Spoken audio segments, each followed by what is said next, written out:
But Bill's wife won that award too, so. And she really deserved it. Because it has a lot to do with the organizational nuts and bolts of the organization. And people have said some pretty hard things about me over the years, and most of them are true. But very few people have accused me of being organized. So Mary and Bill have been, were at my side when I served as president and was able to do a passable job. The invitation to speak about Lincoln is always an honor for an occasion like this.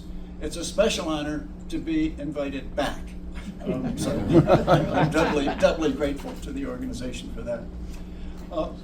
You may have noticed in some of the newspaper reading you do that publishers are now starting off articles by saying, these are the highlights, these are the key points. And so I think I'm going to follow that today and let you know what you're in for and what I'm going to try to prove. First of all, that the two most highly regarded campaign biographies of Lincoln, one by John Lock Scripps and the other by William Dean Howells, are misunderstood, I think, in the literature in general and the reading public.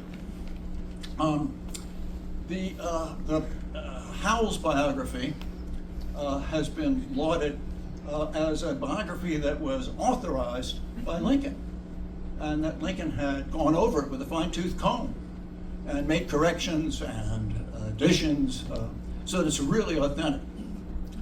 Well, that's simply not true. And it gets repeated again and again and again.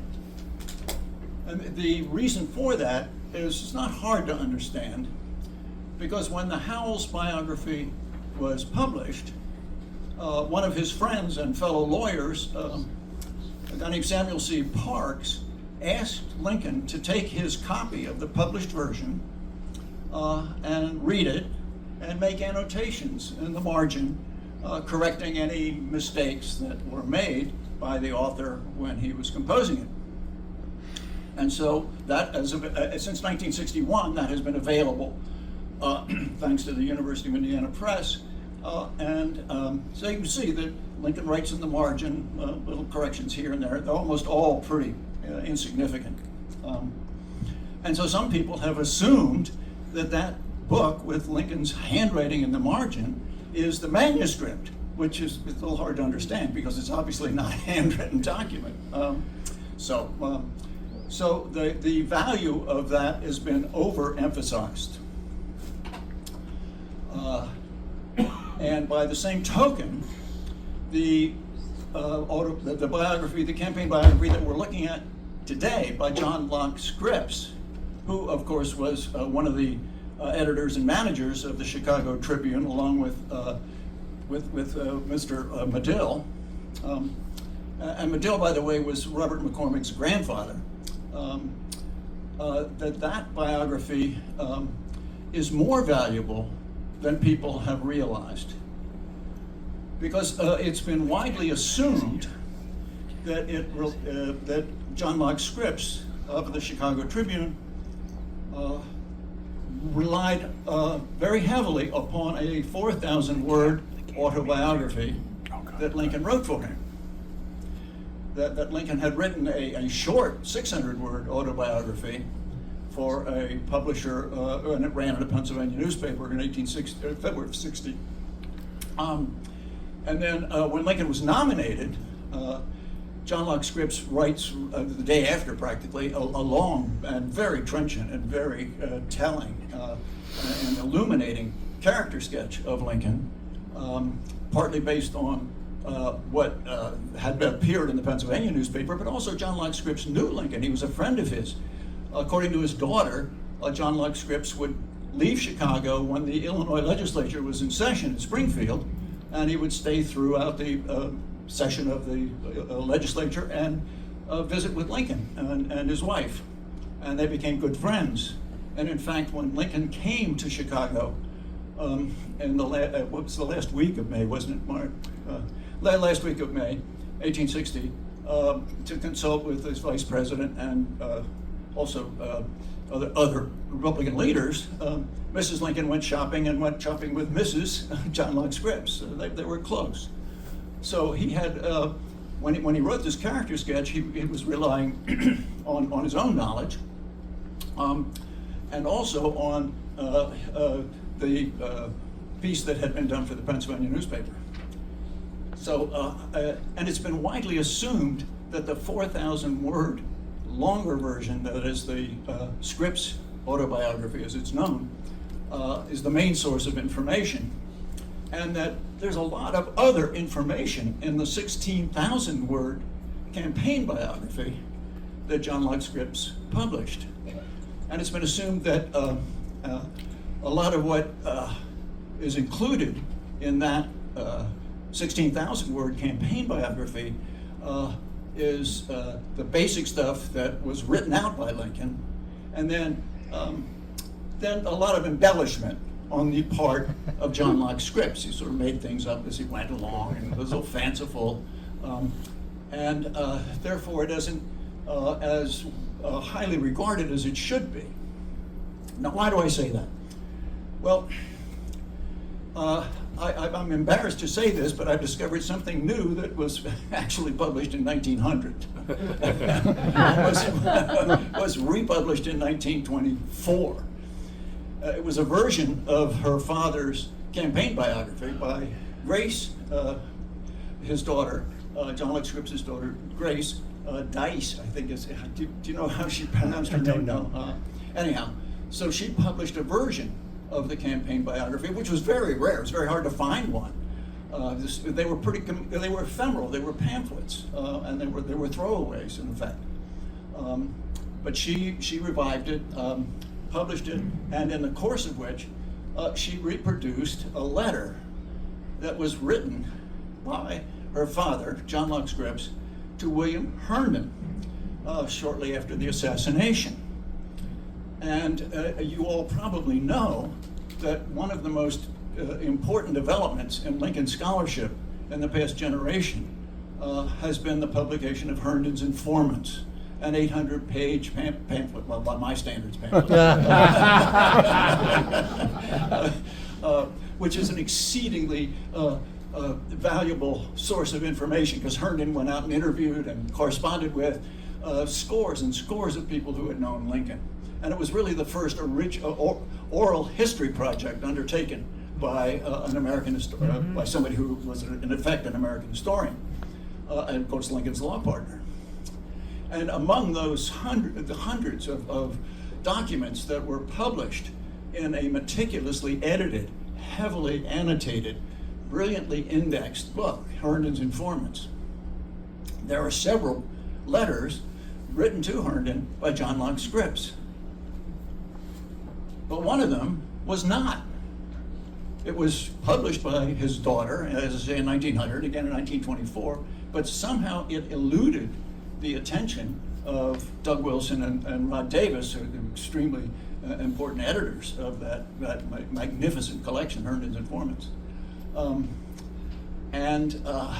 It must have been omitted somehow from the collection at the Library of Congress of the Herndon White collection. And anyway, what this letter says, written on June 20th, 1865, John Lock Scripps to William Herndon, says everything that is in, and I'll quote it directly, but this is what it amounts to. Everything in that campaign biography is based either on what Lincoln wrote to me, which we all know about, that's been published for a long since, or what he told me orally, in person. Whoa. I said, how can this have eluded the attention of scholars and the general Lincoln public? And I said, well, the publication, the daughter's publications are pretty rare. They're not easily available. Well, they are online now, but for most people, they just weren't. And you really had to be a very thorough scholar to find them. But with the internet, they're fairly easy to discover.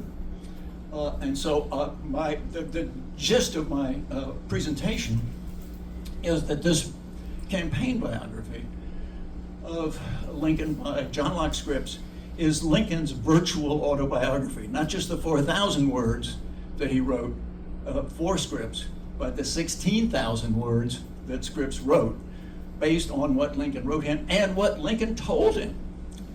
So, this deserves to be understood and utilized by scholars in the future with more, I think, respect and more widely cited. And when I wrote the Abraham Lincoln, A Life, also known as the Green Monster, I relied pretty heavily on it, thinking, this sounds right, but I was unaware of that statement by his daughter. So anyway, that's the burden of my talk.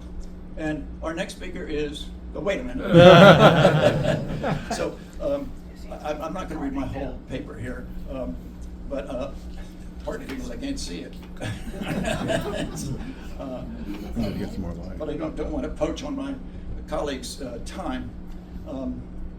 But well, here, let me get the actual letter. 35 minutes. 35 to 40.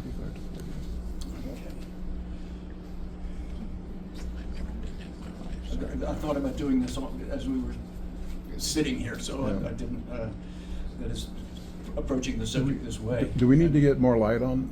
Well, I think I'm all right. Okay. Gosh.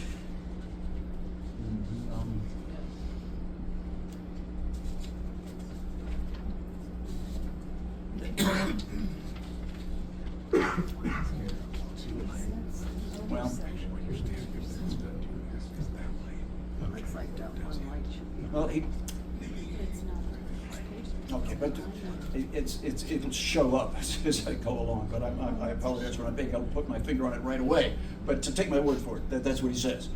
that what is in this campaign biography is what Lincoln told me, as well as what Lincoln wrote to me. Whoa!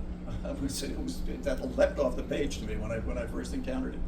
And I've been eager to share that with people, and this is an ideal place to do it because Colonel McCormick, his grandfather, Joseph Medill, and John Lock Scripps, were, along with Charles Henry Ray, were running the Chicago Tribune. And the Chicago Tribune was instrumental. And when Medill takes credit for having Lincoln elected, there's some truth to that, because the Chicago Tribune really put its weight behind Lincoln in 1858 when he challenged Stephen A. Douglas for the senator, his senator seat, and also in 1860 for the nomination and the election. But at the risk of sounding like a heretic at this site, you can't always trust Medill. Medill had a tendency to exaggerate. One of the most important, another very important contribution to Lincoln scholarship in the recent past is something called the Recollected Words of Abraham Lincoln by Don Fehrenbacher and his wife Virginia. And they rank the reliability of the various people who recall what Lincoln said. And they say in the headnote to the Joseph Medill entries, he contributed more to Lincoln mythology than Lincoln biography. And that it was, a lot of times it was self-serving. And one of the things that he does say, and it's in the text here, is that he writes in 1895, at the time the house was built, he writes to say that to John Lock Scripps' daughter, writes to her and says, yes, your father wrote that, and I contributed a lot to it. Which may be true about the debates. But then one of the least satisfactory aspects of this biography, this campaign biography, whose value I'm touting today, is that it is somewhat truncated and disappointing in its coverage of the 1868 campaign against Douglas and the subsequent campaign in Ohio and then the nomination. And that's because John Lock Scripps understood when he undertook to write the book that he would not only have this 4,000 word written document from Lincoln, but he would have plenty of interviews plus his own knowledge of Lincoln beforehand to go on. But that he would have 96 pages of relatively short pages to write. So he spends a week in Springfield. He's interviewing Lincoln, talking to some of Lincoln's friends, but primarily to Lincoln. Then he comes back to Chicago here, and then he spends 2 weeks working like a Trojan to write the campaign biography, thinking it's going to be published as a 96-page double column. It would turn out to be 30-some pages. Would turn out to be about 40-some pages. And then he's told all of a sudden that Medill has negotiated an agreement with the New York Tribune, the most important paper in the country at that time, to publish the version, but it's only going to be 60 pages. And so, John Lock Scripps says, "Oh my goodness, here I am. I had this word limit set up, and then now I've got to." So he says, "I thought I should rewrite it," but then they say, "Come on, you really got to move. We want to get this thing out. We want to capture the market while it's hot." And so John Lock Scripps says, "I didn't have the time to do a thorough rewrite, which is what I wanted to do." And I didn't even have a chance to go to Springfield. I had promised Lincoln that I would come from Chicago to Springfield and then go to New York with my manuscript. But under the pressure of the publisher's deadline, I said, "Well, oops, I'm going to go directly to New York. I'm not even going to stop." And he apologized to Lincoln, saying, "I know I said that I was going to show it to you, but this wrinkle has developed whereby the publisher says we got to get going. So I said, so he apologized to Lincoln and says, "Now everything I put in this book is based on is authentic, but there's one thing that I'm afraid." And I'm sorry I didn't have a chance to go over that with you and double check, but I assure you everything in there is authorized, either in the writing you gave me or in the conversations that we had.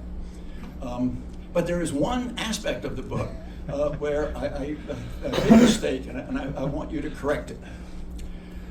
I said that when you were a boy, among the books you read was Plutarch's Lives. And I assumed that because I grew up in Indiana in conditions pretty much like yours, and I had read it, and so I just assumed that you had read it. Now I learned from our conversation that you hadn't. So please read it in a big hurry so that I can say it's authorized. And Lincoln, and then write back to it. Well, Lincoln doesn't write back to it, but apparently Lincoln loved to tell the story on himself as a kind of self-deprecating joke. So those are some of the considerations that I emphasize in this talk. And another thing that I emphasize is that it's a crying shame that it was reduced. Because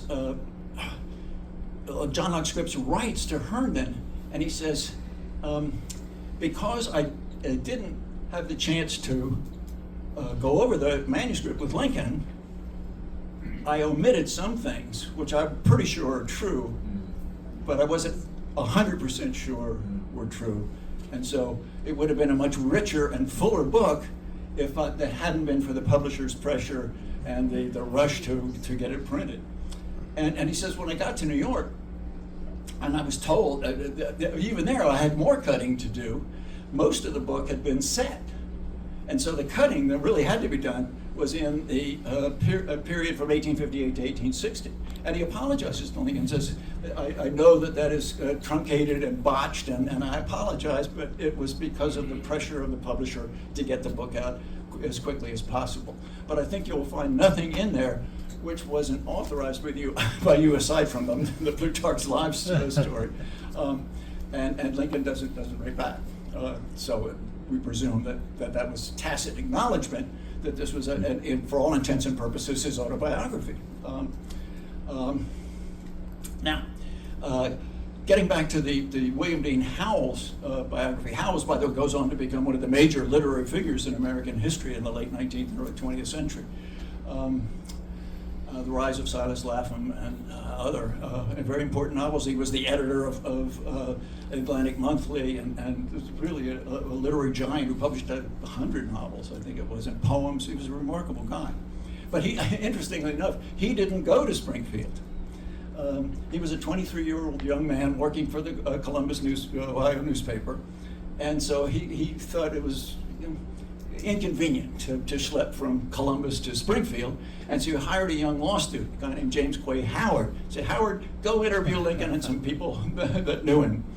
And so Howard does that, and mercifully, what we have is his notes of what Lincoln told him and what some of his friends told him. And those are available at the Library of Congress and the Lincoln Papers. They're available online and transcribed, and they're useful, but they're nothing like what the campaign biography by John Lock Scripps represents. Now, by way of that by way of introduction, I'm a little reluctant to start reading you my manuscript because you know all the secrets, and I don't want to poach on my colleagues' time. So I will submit this for publication to anybody who wants to publish it. But I'd be happy to try to answer any questions or respond to your comments about this particular issue. Yes, Bill. Is the publication itself, the campaign biography, available Yes. online or in a reprint? Yes, in 1961, Roy Basler, who was the editor of the collected works of Lincoln, and also the supplements that are now online, and Bill's right. For years and years and years, the public has relied upon the 8 volumes of Lincoln's collected works, which the Abraham Lincoln, on its own nickel, went out and published. And almost all scholarly editions of presidential papers are elaborately funded, university-based enterprises that go on forever. The Alexander Hamilton papers, for example, at Columbia University, I think were something like 20 volumes. And the editor was asked on the occasion of the publication of the 20th volume, finally, how he felt that magisterial project was over. And he told a newspaper reporter, he said, well, I have to tell you that the thought that's foremost on my mind on this day of all days is thank God for Aaron Burr.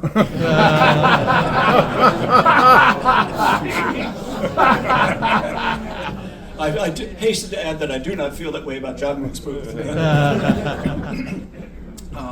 Anyhow, the Abraham Lincoln Association, on its own nickel, and it went bankrupt doing it, was to publish these 8 volumes that are carefully and meticulously edited for accuracy, annotated with and it was published in 1953 because in 1947, for the first time, we could really have an edition of Lincoln's papers, because Robert Todd Lincoln had put a restriction on his father's papers, saying they couldn't be opened until 25 years after his death. And this was apparently a mean-spirited attempt to keep Albert J. Beveridge from having anything to do with the papers. Albert J. Beveridge was writing a biography of Lincoln and died by the time, just when he got into the 1858 campaign. But there are 2 fat volumes. My volumes, by the way, are majestic, not fat. So scholars couldn't see Lincoln's draft or his incoming mail or the like until 1947. And if you're going to have an edition of Lincoln's papers, a lot of what he's writing is responses to letters he received. And so it's very important to have both ends of the phone conversation, as it were. And so the editors, Roy Basler and his associates, would summarize the letter to which Lincoln was responding to fill in the details, and made it a much more valuable source, because there was an edition of what Lincoln had written, but it was not as carefully annotated and as rich as the edition that was published by the Abraham Lincoln Association. And those have been widely available. They were Book of the Month Club, History Book Club, and you could get them fairly cheaply, and of course they've been online for several years now. But, as Bill mentioned, there are 2 supplements that Roy Basler did with new letters and documents that had come to light since the publication back in '53. And one of those volumes is pretty thick and one's pretty thin, but they're very valuable. And so the Abraham Lincoln Association has obtained copies of these books, which are pretty hard to get a hold of. They're rare book items. So most people aren't going to be able to use them because they're hard to get a hold of. They're not online. But now the Abraham Lincoln Association has put them online. So when you go to the Abraham Lincoln Association website, and you're hopeful to discover what Lincoln had to say about any particular topic, you can easily, of course, go through the 8 volumes that's been available for some time, but you can also search the 2 supplements to be sure that whatever you're saying about Lincoln, you won't be embarrassed by somebody saying, well, you know, that document was published by Roy Basler in the 2nd supplement, things like that. So it's been a tedious project, the transcribing and mounting and editing of these 2 volumes, but it's really significantly enhanced the ability of people to understand what Lincoln wrote and what he said and what he thought. So that is something that needs to be acknowledged. Yes. Any other comments, questions, criticisms? Yes. That 80-page thing that Scripps wrote and it was cut down. Right. That's disappeared, right? Well, this happens time and again to me. I have to ask my students, I say, I'll go off on a tangent and I'll say, was anybody taking notes? Where was I? Where was I? In 1961, Roy Basler did edit an edition of the Scripps biography. It's pretty widely available. It's online on archive.com. And it contains the letters that Scripps wrote to Herndon, except for that June 20th letter, the one in which he says everything in the book is what is based on what he told me or what I learned from the document that he gave me. So it is available, and it's pretty heavily annotated. It's a good scholarly edition. Roy Basler is the guy who edited, as I said earlier, the Lincoln Papers, and his assistant was a guy named Dunlap, Lloyd Dunlap, who was a very fine, who was also working on the 8-volume edition of Lincoln's writings. So it's a good scholarly edition, but it doesn't contain this really key letter where Scripps says everything in it is based on what he told me or what he wrote to me. So that is available and easily accessible. Okay, well, I think I may have overstayed my time limit, even with this rather abbreviated. And I thank you for your attention. We do have an image of John Lock Scripps, and we'll show that. But we do also have an image which is that our next speaker will be talking about. And so I want to make sure we get that up. There's nothing secret about these. These are off the internet, off Wikipedia or something along those lines. So there's nothing that is any trademark issue here. But it, I didn't want to mention, New Salem has been in the news in recent years because of the poor condition of it.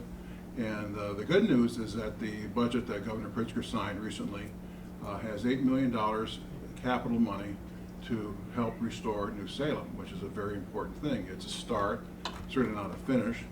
But New Salem has gone through lots of ups and downs, including the time that everyone left and went to Petersburg apparently at some point, because of the closest to the Sangamon River is better for its commerce, and Guy Fraker, our next speaker, has written about this, about New Salem, and it's a very important topic. So I know I'm going to be sending a letter to the governor and to the director of natural resources and the Capital Development Board, thanking them for this, but reminding them that this is just the beginning of the process to take care of all these 100-year log cabins that the CCC built. And of course they're going to fall apart over time, and they need maintenance, just like any other building. And I happened upon one thing that I didn't realize last night when I was reading in our website about the history of the area and New Salem, which is that I think it was founded in 1829, if I have that correctly. And so we are on the cusp of the bicentennial of the founding of New Salem, which might be a very good platform for the people like us and the ALA and other Lincoln fans to support the enhancement and further development of, or restoration rather, of the New Salem but it's a marvelous place. Now, I did want to, the topic guys talk today is New Salem, and how did I phrase that? Infatuation. Yes, the infatuation. That was too glib. Bill, they can't hear you back here. Oh, Talk in the microphone. okay, thank you. Close to your mouth. I'll just move and get closer. There we go. Okay, good. So, Anne Rutledge, young Abraham and Anne Rutledge, a New Salem infatuation. Well, I think to be clear, some people have asked me if Guy Fraker is infatuated with Anne Rutledge. I don't think that's true. She was too young. She's too young, yes, okay, very good. And so, but we do have permission to mention this, that we do have some Rutledge descendants in the audience today. And I've met them and John, and they were very happy that they're here. And they're very proud of their heritage. And so, and this is quite the story. And there's lots of intrigue and drama to some of this, especially after everyone left New Salem. And so, Guy Fraker is a very good friend of mine, has been for many years. He wrote a very good book about the Eighth Circuit, Lincoln's Ladder to the Presidency. It's really one of a kind. And in the course of his research, Guy went to all the courthouses that Lincoln would have practiced at, three of which I think are still existing. And plus going to the archives and tracking down things and what people did and who his clients were. He did have a client named Elvis, by the way. And I think that was his last name, not first name, anyway, but they, if we would have, I'd like to get that image of Anne Rutledge up there, even though it's not a real one.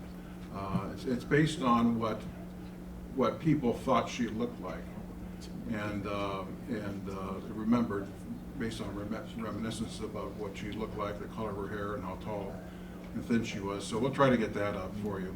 And so without any further ado, I think I've had enough ado, I will introduce Guy Fraker.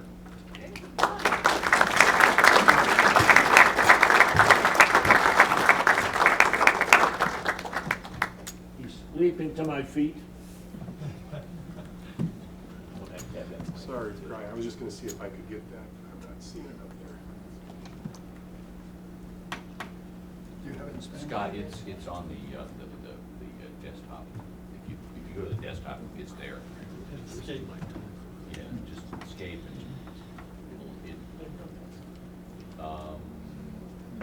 you can minimize that and probably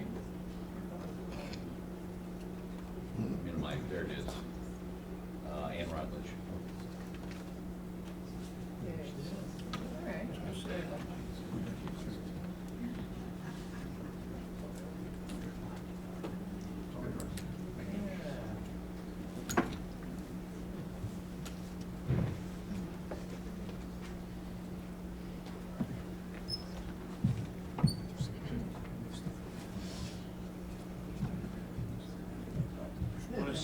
When I see that image, I wish I'd had somebody do an image of me.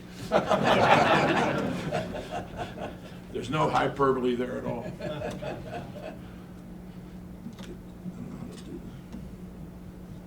All right. Today, I'm going to talk about Anne Rutledge. Before I do that, I want to thank Bill. And as you all know, the power behind his throne is Mary, so I want to thank both of them for the opportunity to speak. It's an honor to be here today, to be on the same platform with these other speakers. Burlingame was kind enough to, I should say Michael Burlingame, was kind enough to do my foreword. And of course, the great Lincoln scholar, here I am unpublished. I knew him, but I kept chasing him down. We got to have lunch sometime. I got a favor to ask. Finally said, Fraker, I don't have time to have lunch. What do you want? I said, I want you to write my foreword. Oh, if that's all you wanted. Yeah, sure, of course. So he did. So I recommend buying the book just because Burlingame's foreword. Number one. Number two, I've got to show you this. It's too damn hot to wear a tie, although I know some of these guys are tough enough to do so. This is the first time I've spoken, but I didn't dare not bring it with me because I've never spoken without it, so it's in my pocket. And a quick story about it, I always get a question when I wear this tie, what's the 5? And of course, Turn it around, turn it around. We oh, can't see excuse it. me. It wouldn't have been turned around if I had it on. And so I have to answer. When I went to my grandson's 2nd grade with this tie, which he's now 2 years out of high school, so that's how long ago I've been wearing this thing. Any guys know why this has a 5? There were 40 kids there, and I swear 35 of them raised their hand. Lincoln money, they said. So,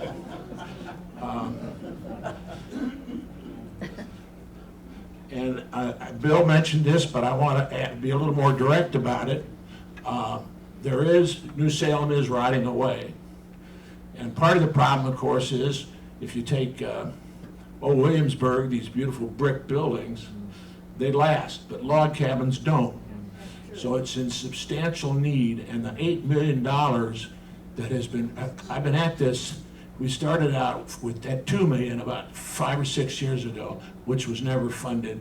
Now we have $8 million that is, so there's real hope for New Salem. I know what I would ask you all to do. Governor Pritzker has a lot of support. He gave a lot of support to this item. So please, please, if you care about New Salem, just write him a letter thanking him for what he's done for the Lincoln story and New Salem. Oh, I'm here to talk about Ann Rutledge. Oh, yeah, I forgot. I better put on my glasses.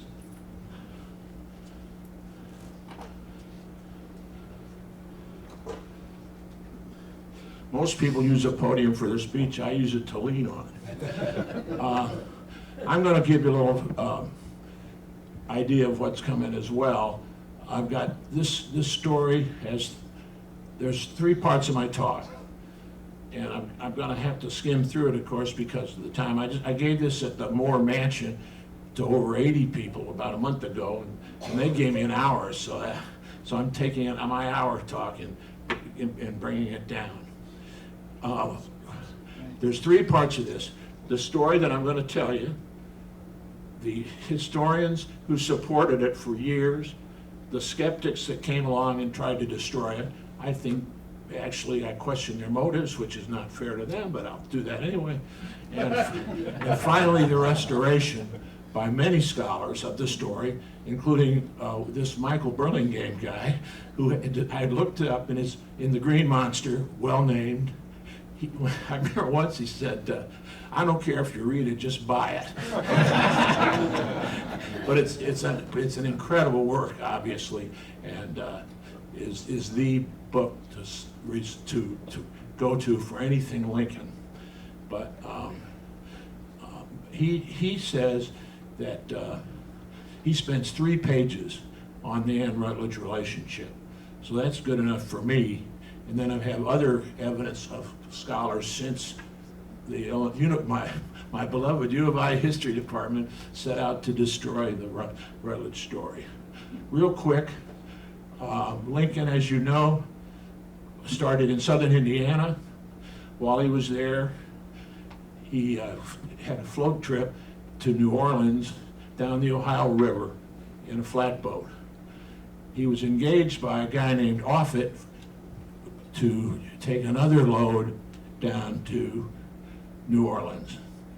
And just to give you an idea, when you say a flatboat, oh, that's an interesting vehicle. The flatboat is estimated to be 80 feet long and 30 feet wide. It had livestock on it, it had barrels of corn, barrels of other products. And so down the river he goes, and fate would have it, this large boat got stuck on the dam at New Salem. Now the dam was for a grist mill that was built there by a man named Rutherford, a familiar name, and a man, his nephew Cameron. They also put a village on top of the bluff above the dam and grist mill, which of course was New Salem. That was 1829, as Bill told you. It took Lincoln 4 weeks to build the flatboat. It took him a month to get down to New Orleans. He spent a month in New Orleans, during which it said he saw slave markets for the first time, and of course I was appalled by that. And then it took him a month to get back. So finally then he lands in New Salem in August. And he's there for the most formative time of his life, part of which was this romance I'm going to talk about. His description of himself at that time is worth noting. He said, I was a strange, Basler, by the way, changed that to stranger, but it actually makes more sense if you say strange. So I say strange. He was a strange, this is a quote, strange, friendless, uneducated, penniless boy. His other description of himself was he was a piece of driftwood. So that is how important New Salem is in this story.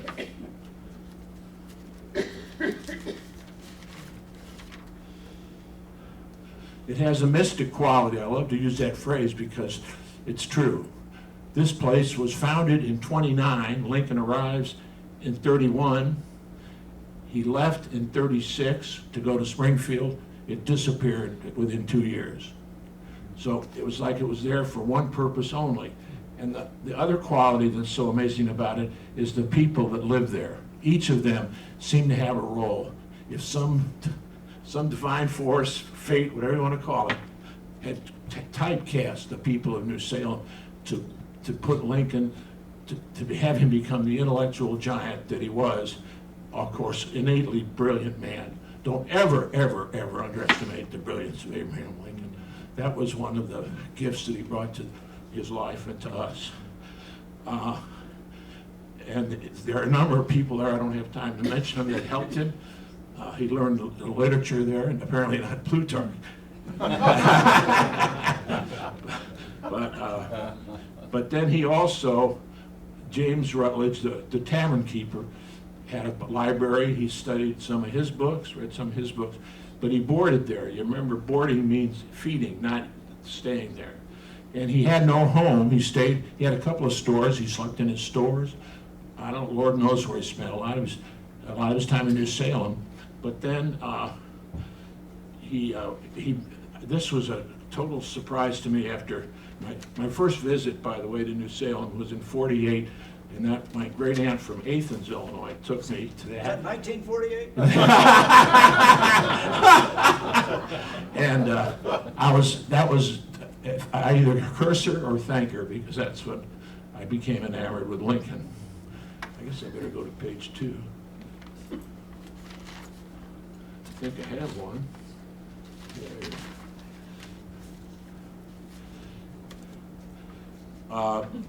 And Anne's description has already been covered. There's no question that she was the belle of New Salem. And she was bright, she was charming, she was welcoming to people, warm, and was just a wonderful person. She became engaged to a man named McNamara, and who was a merchant there. He was a partner of Samuel Hill, if you've ever been to New Salem. Remember, Hill had the 2-story house. Well, they were partners, and they had a falling out over Anne, supposedly. So, but the winner of that contest was McNamara. So before he left, he went home to get his affairs in order to return to marry Anne Rutledge. He told her at that point that his name was really McNeil, and that he changed his name so his family couldn't find him while he built his fortune. He's an honest man, hardly worthy of our girl. So Lincoln ends up spending a lot of time in Sand Ridge. Now, most people have never heard of Sand Ridge, but it's as important in the Lincoln story as is New Salem. A good part of his time was spent in Sand Ridge because the people of New Salem by now realized it was doomed and had moved over to Sand Ridge. This included the Armstrongs, Hannah and Jack, that he wrestled. He lived with them quite a bit of time. But also over there was Anne Rutledge and her father. They moved in 33. Whether it was hardship that caused him to sell the tavern or not isn't known. But while he was there, that's when he and Anne, their romance blossomed. By all accounts, they spent countless hours walking together in this beautiful area, which is on the Sangamon, by the way. But, and they also, here's the only tangible evidence of their relationship. They also studied grammar. In 1928, a book was published by an Edmund Kirkham, and Kirkham's book of grammar was sort of a Bible of, and I've skimmed a copy. It's so complicated, but it makes you understand how brilliant Lincoln was that he could even use that source. But Mentor Graham, who was the teacher in New Salem, had a copy. Lincoln read that, and then he went over. He heard that a guy named Vance, 6 miles away, had a copy. He took that. He went over and got that borrowed or given to him, I'm not sure. But he gave it to Anne, and it's got an inscription in it, which was believed by early scholars, but no longer. They most are skeptical. Cornelius said to me, "Are you kidding, Fraker? Do you believe that?" But it's got an inscription that said, Anne Rutledge studied grammar inside the book, signed A. Lincoln. But in any event, there's no question they studied that together. And that was very important. He gave it to her. Of course, as we all know, she died in 35. And there is no way you can overstate the incredible grief that her death caused Lincoln. Whether they had a relationship or not, the best evidence is the funk he went into, which lasted about 6 months when she died. But this book ended up in the Rutledge family and was handed down through the generations till it ended up with a lady in Decatur, and she gave it to the Library of Congress. And Michelle Crowell, who's a friend of many of us at the Library of Congress, got it out for me, so I actually held it in my hand. And there's no doubt that Lincoln and Anne used this book. There's no disputing that. If you can imagine the feeling that you have when you're handling a book that those two people handled, it was remarkable. Her death, though, did throw him completely. He moved in with Bowling Green, a town, of course, in Kentucky, but there's actually a Bowling Green who lived near New Salem. He lived with them for 6 months. They recount. He basically went there to recover from her death. There's another letter of a man that saw him several days later to Herndon, and he also says that he saw Lincoln, and he couldn't believe how distraught he was. So I think there's no doubt about that. Now, the historians, and what they do, well, I already mentioned one great historian that thinks it's a true story. At least he includes it as fact in his book, and I'm confident everything in the book's factual. But Herndon was the first one, and never underestimate William Herndon. His work was so significant because he interviewed all these people that knew Lincoln in his early life. Herndon was his partner. He gave a lecture in 1866 in which the story was made public for the first time. And he embellished it, unfortunately, to give some question about the credibility. He said it was the only woman Lincoln ever loved. Mary and Robert, her son, of course, weren't too happy about that. But there's no question, forgetting that part of Herndon, there's no question that his passion for truth, as John Y. Simon said in his article in the JLA about it, his passion for truth was unerring. So the basic story is no doubt true. But Nicolay and Hay talked about it, William Barton, Ida Tarbell, Carl Sandburg, Thomas Reed. Few people know that book. It was published in 1928, The Story of New Salem, with a lot of pictures. It's a wonderful book. He was a lawyer from Petersburg. Reed tells this story. Then along comes James Randall, who was a professor of history at my beloved University of Illinois. And I, as a kid, having gone to New Salem, at that age, I was really enchanted by this story. So then out comes this book from David Donald, who got his PhD under Randall. And Donald says it wasn't true, and that it was just the fiction that Herndon made up to hurt Mary Lincoln. So that was hard for me to take, But as a kid, I just decided to live with it. And then 40 years later, he writes his famous Lincoln, one-volume biography, and he doesn't question, he tells the story. So I called in, he was on book notes. And you know, you call and you never get through, right? I did. So I gave it, Dr. Donald, I'm so proud of your connection with my university, with our university. I was a history major, and it's wonderful what you mean to us. But I'm surprised and disappointed by what you said, that it's not, that what you say today, because I hadn't read that book for 40 years, so I got it off the shelf to be confirmed. I said, I have your book written back in the 50s, where you say it's not true. And his face just went dark, and he said, I did say that, and I'll say it again, I'm writing another book. So then I ran into him in Springfield at the annual colloquium, and I introduced myself, told him who I was, told him I was the guy that made the call. He never said a word. He turned on his heel and boom, out of there. But then he did write a book called We Are Lincoln Men, where he found time to publish this. The other thing about I should mention about the Randall biography, that in fact was written by his wife. I just found her papers at the UI library where she says, quote, she collaborated on one chapter of Randall's great volume about the presidency, and that was the chapter where they shred the story. She wrote a biography that's 350 pages about Mary Lincoln and just mentions that Aunt Rutledge story isn't true. So, so that was where now we doubt the story, and then we get to the current historians, and I'm running out of time, but I'll mention a few. There's one I know about, Burlingame, but there's others, and think of this. This is an all-star team. Ron White, a great Lincoln scholar. There's a book, Shadows Rise, by John Walsh, just about the romance.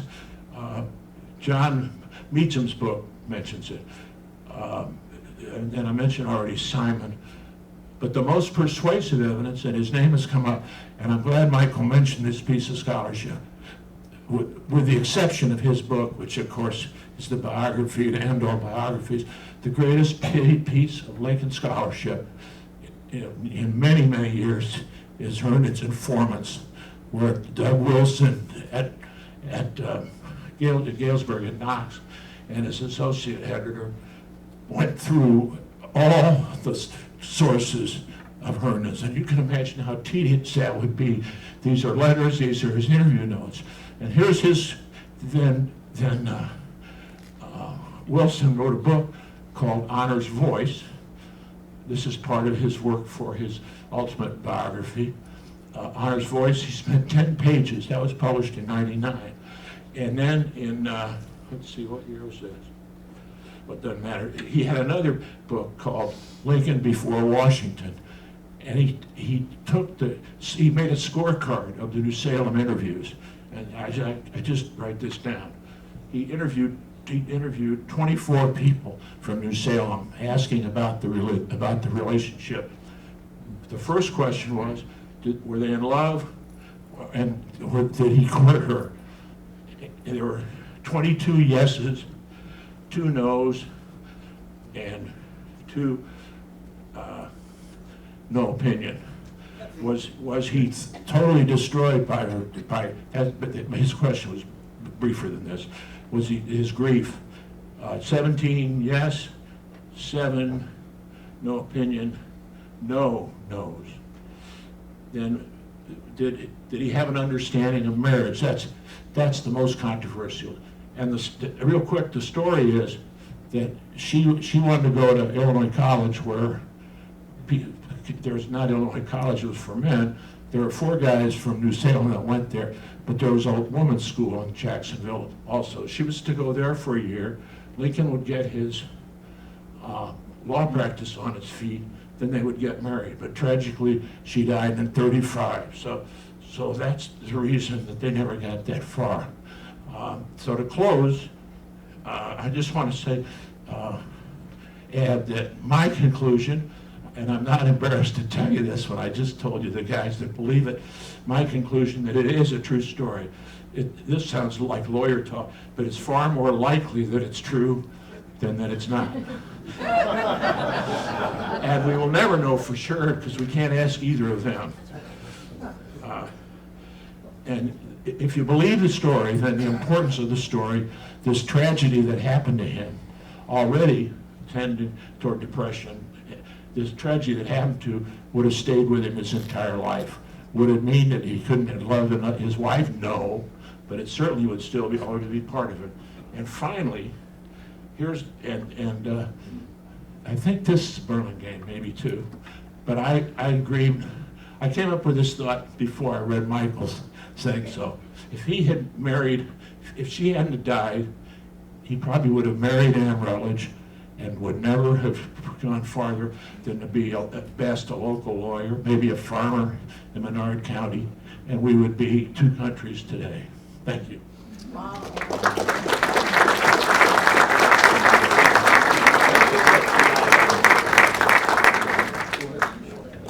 How did Anne Rutledge die? Typhoid. Typhoid. And oh, that's another story that is very touching. They have a sign where her family, the log cabin was, that Lincoln visitor, a couple of days before her death. And he went in, no visitors were allowed, but the family let him in to spend an hour with her. And then he came out and went out into this big oak that was in their yard and just stood there and sobbed. That site, I recommend you go there. And one other quickie, sorry, Bill, is Old Concord Cemetery. Where's John?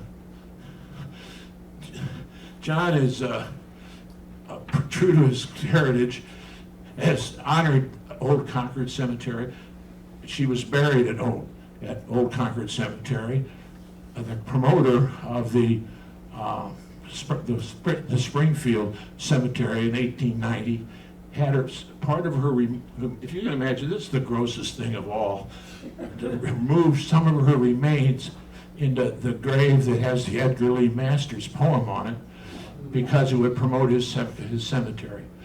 But there's no doubt that her original burial place, and you think of Lincoln trucking over there, sobbing at the loss of her. It's the most touching Lincoln site that I've ever visited. Okay, that's it. Anything else? Yeah. Henry Whitney has a lot to say new in the version of Henry Whitney's biography of Lincoln called Lincoln the Citizen. Right. Which was published in 1907. Right. But a lot of the material in the original manuscript was left on the cutting room floor. And I discovered the original manuscript at Harrogate, Tennessee in the Lincoln Memorial University Library. And I restored the stuff that was left on the cutting room floor. And there's a lot about Anne Rutledge that's brand new. So I appreciate that, and I was aware of that and forgot to note it. and it's almost certainly what Lincoln told Whitney. Right, right. Okay, thank you all. John Lock Scripps was hiding in the back, and he's now out to see and visit and want to show off his beer. And unfortunately, we didn't have that up earlier, but I just want to let you know what he looks like. And just another thing another image off the internet that is readily available. But I had to admit that when Michael said he wanted to talk about John Lock Scripps, I'd never heard of him. It's just my ignorance. But I think we have a new category for talks. That is people in the Lincoln community that are named after the philosophers of the Enlightenment. And so next year we're going to have Isaac Newton Arnold will be. If you have a presentation on Isaac Newton Arnold, we'll put you on the stage. Of course, he was a lawyer, a congressman from Chicago, a Republican congressman from Chicago, which of course is an extinct species now. But they have a very important person. Wrote 2 very good books about Lincoln. And he was probably one of the last people to talk to Mr. Lincoln before he went to Ford's Theater. And so he, outside the executive management. So anyway, important, there's a lot of important people in Lincoln's life. Yes? Isn't Scripps, isn't that the spelling bee? Or is Well, that not? I don't, not, he died in 1864, I believe, didn't he, Michael? 66. 66. But, so there's another, a cousin of his was is the Scripps News Service and all that. That's probably. Yeah, that's, he is deceased, but he had a cousin or relatives that are the ones that you're thinking of. Oh, Wendy. okay. So, okay. Michael had his clarification. Right. Well, thank you, Bill, for letting me add an addendum here. John Lock Scripps died in 1866 at the age of 48. And I imagine that if he had lived to a ripe old age, he would have written a memoir. He would have included some of those stories that he didn't incorporate into the campaign biography. But he dies at 48 in 1866. So, anyway, here's the key sentence from that June 20th, 1865 letter that Scripps wrote to Herndon. The campaign life of Lincoln was written by me with the exception of a small portion of the chapter devoted to the campaign between Lincoln and Douglas in 1858. That was the handiwork of a Tribune reporter named Horace White. The statements therein contained, he says about the campaign biography, the statements therein contained as regard the facts and incidents of the early life of Lincoln are substantially as communicated by him to me, some of them written in memoranda, which we know about, others orally, in answer to my queries. You can place the fullest reliance on the accuracy of the narrative. Thanks, Bill. Thank you. And one other final bit of business before we have Mark come up. There's been a number of people who wanted to have the Rutledge family identify themselves. John Rutledge is here, who I met some years ago as an ALA member. And if you guys would just hold up your hands. Oh, it's stand up.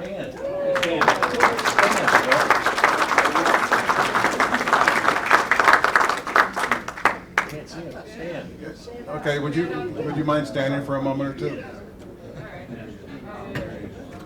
Thank you for coming.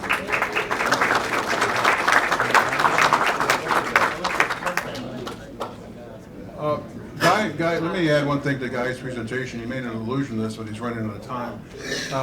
It is in fact correct that Anne Rutledge's grave, or she was moved from her original resting home place in the Sand Ridge. Is that the correct name? Sand Ridge, and into Petersburg for publicity's sake. And there was a time in our history when cemeteries were competed for celebrities, and so they get people to go buy plots so that they were buried in the same place a famous person was buried. And probably one of the best examples of fighting over who somebody is going to be buried is, of course, Wild Bill Cody, who is buried in the foothills of the Rocky Mountains west of Denver for no particular good reason other than that's where he died. And of course, towns like Cody, Wyoming, and other places in Wyoming were rather upset about this, and still are. And so, but they won out. Denver won that one. So, our next presentation. Oh no! By the way, also one thing in the ALA history. There's Paul Engel, one of our earliest scholars in the 20s and 30s, who was able to determine that the purported letters between Abraham Lincoln and Anne Rutledge were fake. And because a number of people got, and that's part of why we're still talking about this. There was a Atlantic magazine article on this topic, and so they got people all worked up about this. So we're still kind of living with that legacy, even though the letters have been debunked. So. Moving on, Mark Pohlad is a assistant professor of art history at DePaul University. I got a book forthcoming about Mr. Lincoln's time in the city of Chicago, which is significant. Springfield tries to claim Lincoln, as does my friends from Bloomington, Illinois, here, and I lived there for many years, and that's where I learned all about Lincoln from them. But Chicago has a pretty strong claim on him too.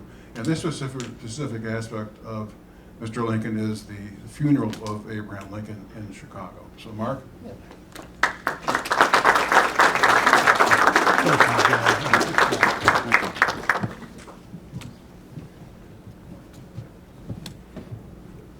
you.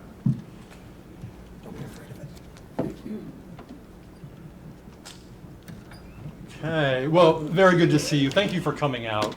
Thank you to Bill, Mary, to Kay Smith, and to the ALA for having me on this panel. I can honestly say I've used every person's scholarship on the panel today, and I'm so impressed by that. And why shouldn't it be that way? I'm working on a book with Southern Illinois University Press on how Chicago remembers Lincoln. And this is the first chapter from that book. Not exactly, but it's based on that. And I got interested in that. I'm an art historian, and so I'm interested deeply in sculptures and paintings, prints, photographs of Lincoln. But being a Chicagoan, I got interested in this topic about 5 years ago, and it's been really rewarding. So I hope you enjoy this. I'm going to try to read to you, but I promise I'll try to bring it to life. But I have some wonderful images that you'll recognize and some that you won't, actually, okay? All righty. If people know anything about Abraham Lincoln in relation to Chicago, it's his wildly improbable nomination as the Republican presidential candidate at the convention hall known as the Wigwam. But Lincoln's connection to the city is much deeper than just this rowdy event, one at which he was not even present. Indeed, it's surprising to learn just how much time Lincoln spent in the city. About 25 separate visits over the course of 13 years, or about 3 months in total. Some of his stays were as short as a single day, others lasted for weeks. Lincoln traveled up to the northern Illinois boomtown to attend conventions and political events, to argue legal cases, sometimes in the role of a very well-paid corporate lawyer. He gave stump speeches in Chicago, he attended party meetings, pursued professional business, met old friends and allies, and made new ones. His first speech to a national audience occurred there. While in Chicago, sometimes with his family, he enjoyed its theaters, he lodged in expensive hotels, and shopped with Mary. He visited artists and photographer studios and sat for some of his most well-known likenesses. And once he won the presidency, Lincoln ventured there to meet Hannibal Hamlin, his vice president, and to plan his cabinet. During that visit in November 1860, he attended services at a local church, and he spoke to poor children at a mission Sunday school. Even after he was elected president, Lincoln maintained a dynamic relationship with the city. He participated long distance in Chicago's sprawling Northwestern Sanitary Fair of 1863, reluctantly donating an original draft of the Emancipation Proclamation, which was lost, like everything else in the fire, incidentally. He considered actually coming in person for this second one in 1865, had he survived. Chicagoans believe that he loved their city and that he and Mary had hoped to retire there. Overall, Chicago would prove to be an engine of success for Lincoln in life and well beyond. In fact, his destiny as a sacred American historical figure, I argue in the book, was bound up with it. So this morning, I'd like to focus a little bit on the Chicago funeral for Lincoln, which was exactly 160 years ago last month. It was a defining event in the city and so important for how we remember Lincoln today. No American president had ever been assassinated. That was shocking enough. But that it occurred within days of the end of the war was a bitterly tragic coda to all that the country had endured. We've lost the images. It's blank. It's okay. Oh, okay. The mood of Chicago. Sorry, my colleagues. Slow down. Trying to help. Yeah, it's okay. It's okay. Just trying to help. I know. It's okay. The mood of Chicago swung sharply from elation over the Union victory to an existential sorrow. Mourning banners quickly replaced victory banners. The loss of Lincoln, a city hero, devastated citizens, and they responded with a grand public spectacle. Held in the first 2 days of May 1865, the funeral was the most ambitious public event the city had ever put on. It involved architecture, decorations, music, and mourning pageantry executed on an unprecedented scale. In all its varied aspects, one early historian observed that it was, quote, half circus, half heartbreak, end quote. And at the center of it all, which is fitting for Chicago, was a train.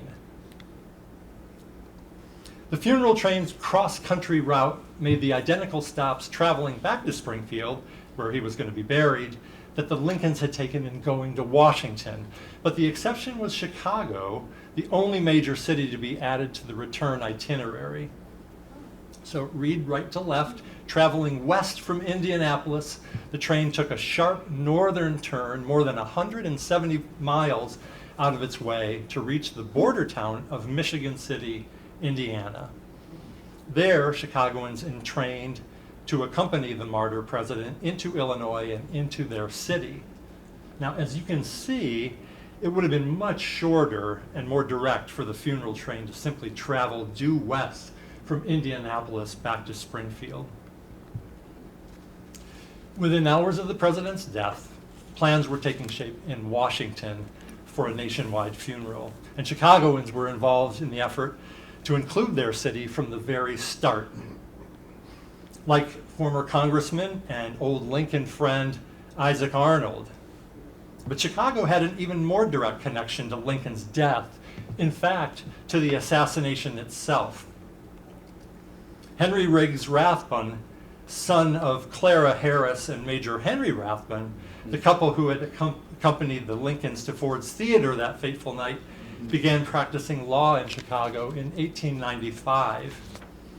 He then went on to ably serve as an Illinois senator from the Windy City for 3 terms in the 1920s. Lincoln's funeral train reached Chicago at 11 o'clock in the morning on Monday, May the 1st, right on schedule, according to the Washington, D.C. itinerary.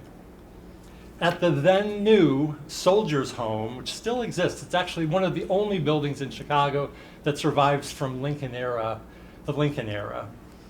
So at the Soldiers' Home, which the train would have passed just 2 miles south of town, disabled veterans watched and saluted. Townspeople were already waiting for it at the southern end of Lake Park, a sliver-like stretch of open land along the water just east of Michigan Avenue. A cannon shot announced the train's arrival, which in turn set the bells in the Cook County Courthouse ringing. The train came to a halt just south of downtown at about today's Roosevelt Road, which you may know if you ever went to the Field Museum or Soldier Field, just a little south of the Loop. One of the most conspicuous groups in the Chicago funeral was a regiment of Confederate prisoners who formed an armed escort guard for the funeral train. And in order to participate, they had taken an oath of allegiance.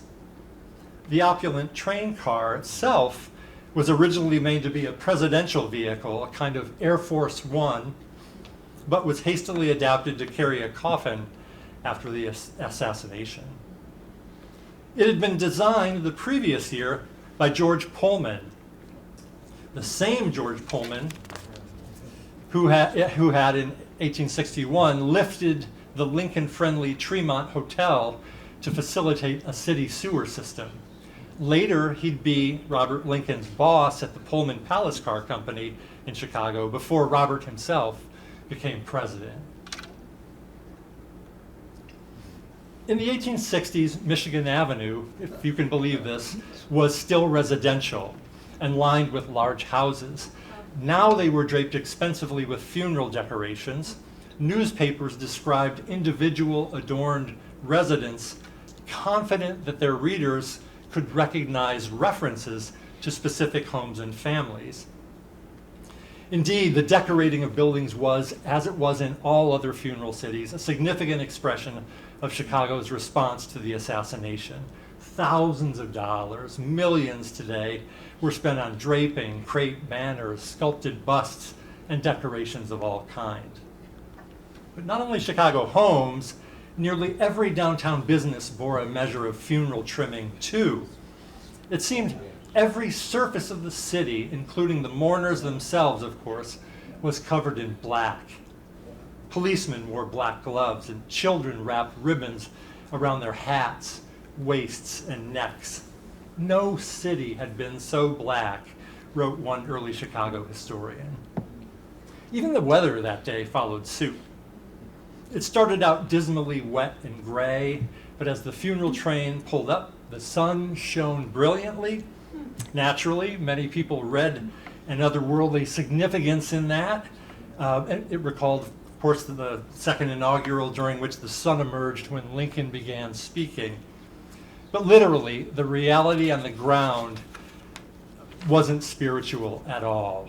It had rained heavily the night before, so the procession route along Michigan Avenue was a sea of mud that was ankle deep, one mourner recalled. It caked people's feet and soiled women's skirts. Workmen ran along ahead of the procession to try to scoop it into the gutters. But the war against the mud was futile. Lincoln himself would have smiled out of his own familiarity with it. In fact, when the Chicago journalist and sanitary fair organizer Mary Livermore visited him at the Executive Mansion in 1862, Lincoln joked about her city's notoriously swampy streets. Okay, this is my Lincoln imitation. "You are not scared by Washington mud," he said. "For you Chicagoans can beat us to pieces in that." End quote. Apart from the hearse itself, planners had made the wise decision to ban most wheeled vehicles that day. All along the route, onlookers were confined to the sidewalks by thick ropes, while the entirety of the streets were filled with marchers. At first, now imagine this, at first they traveled north on Michigan Avenue, parallel to the lakefront. Then the procession turned left or west on Lake Street, which was then the main commercial thoroughfare of the city. This is an actual photo from the Chicago funeral. The destination was Courthouse Square at Washington and LaSalle Streets. There you see it in the middle. Not exactly where Daley Plaza is today, but precisely one block west of that. The courthouse had long been the nerve center of downtown, and Lincoln was intimately familiar with it, having conducted various legal matters there. He'd even given speeches on the site when it was just an open public square. But no one was giving speeches that day. In other cities, the reception of the coffin from the train was the occasion for grand public rhetoric. But Chicago was unique among the funeral train cities in having no eulogies, prayers, or public addresses of any kind. Besides the sounds of shuffling feet, muffled weeping and sniffling, doleful music played. Some of it, like this piece, was written specifically for the funeral. The sounds of the event were unique and unusual, but the oral dimension couldn't match the dramatic visual splendor. 36 teenage girls representing the number of states in the Union at the time walked alongside the hearse, or funeral car, as they called it, strewing garlands on the coffin. Their white dresses contrasted with the black horses, tended, as they had been in every funeral city, by an African-American groom. One way Chicago demonstrated its reverence for Lincoln was to produce resource-intensive, actually that's the new expression for expensive, have you noticed, right? But you know, it wasn't just money, it was people and time and handwork and that sort of thing. The funeral arch, the hearse, and the catafalque, which was the structure inside the courthouse under which the casket rested on a raised platform, were all the responsibility of a small creative group. The Committee on Decorations included the prolific architects W.W. Boyington and John Van Osdale, and the two most prominent artists in Chicago at this time, painter George P.A. Healy and sculptor Leonard Volk, both of whom produced many important Lincoln artworks that you know. These men's decisions literally shaped the look and experience of the funeral. In total, the city spent $15,000 which is nearly 300,000 today, on the arch and the decorations alone. And that amount is half of what Washington, D.C. spent on its funeral altogether. And this is just the decorations in Chicago. The Grand Arch was set up not far from the lakefront.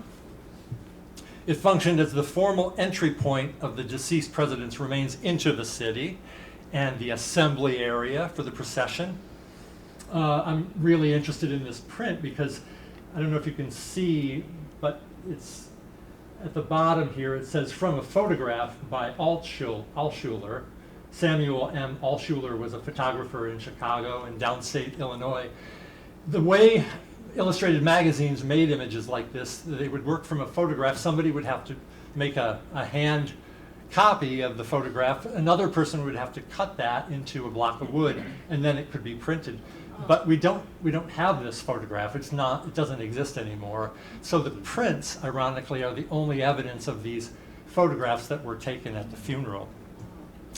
It was enormous.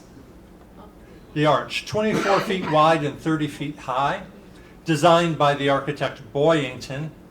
Now, you know his famous water tower from 4 years later, which became a beloved symbol of Chicago's survival after the Great Fire. In Evanston, where I live, there's an earlier stone arch of Boyington's at the entrance of a cemetery, which is basically a physical reflection of his later funeral arch. Poignantly, Lincoln himself may actually have seen it when he visited Evanston in April of 1860. It's only a few yards away from the train tracks that brought him there.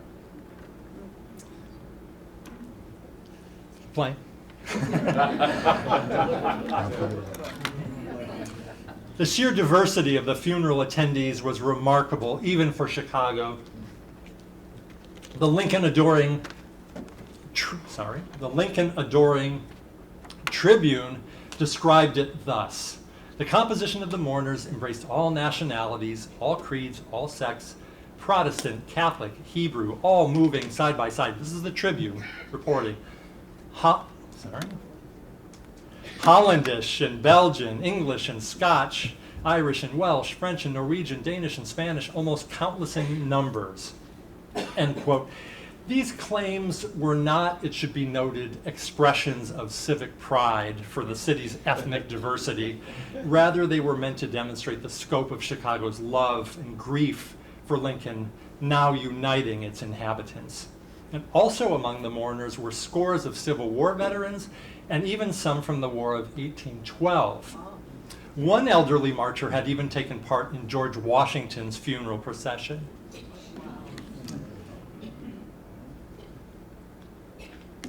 On this day, who would march, when, and in what order was of supreme importance, and it had all been arranged in advance by Chicago planners. African Americans were conspicuous mourners in each major funeral city. Unsurprisingly, they faced challenges. New York attempted to pass an ordinance forbidding them from attending until Secretary of War Edwin Stanton contravened it. In Washington, African American mourners were required to have a pass to enter the executive mansion to view the body. In Baltimore, when the funeral train arrived, there weren't even any ceremonies for them to attend. In Chicago, by contrast, black people were allowed to freely view the body and to march. But perhaps predictably, however, they were placed at the very end of the procession. Even so, about 400 of them marched and carried banners that read, "We mourn our," emphasis me, and "we mourn our loss." And there were perhaps twice that number of African Americans watching from the sidewalks. Happily, during the funeral, overt acts of racism were notably absent, according to a reporter from a black newspaper who said he heard no derogatory remarks aimed at African Americans. Maybe. One hopes. But black people did much more than just march and grieve on that first day. The Tribune described in great deal a meeting of, quote, colored citizens of Chicago the day before. And one of its organizers was the famous Chicago tailor, abolitionist, and civil rights leader, John Jones. Here he is with his distinguished wife, Mary Jane Richardson Jones, who was also an abolitionist and activist, and who lived until Lincoln's centennial year in 1909, which is incredible to think about. John, who'd arrived in Chicago in 1845 with just $3 to his name, quickly became a leading figure in the early history of the city. After the war, he was the first African American to serve on a grand jury and the first to win elected office. He also led a successful campaign to end Illinois' notorious black codes.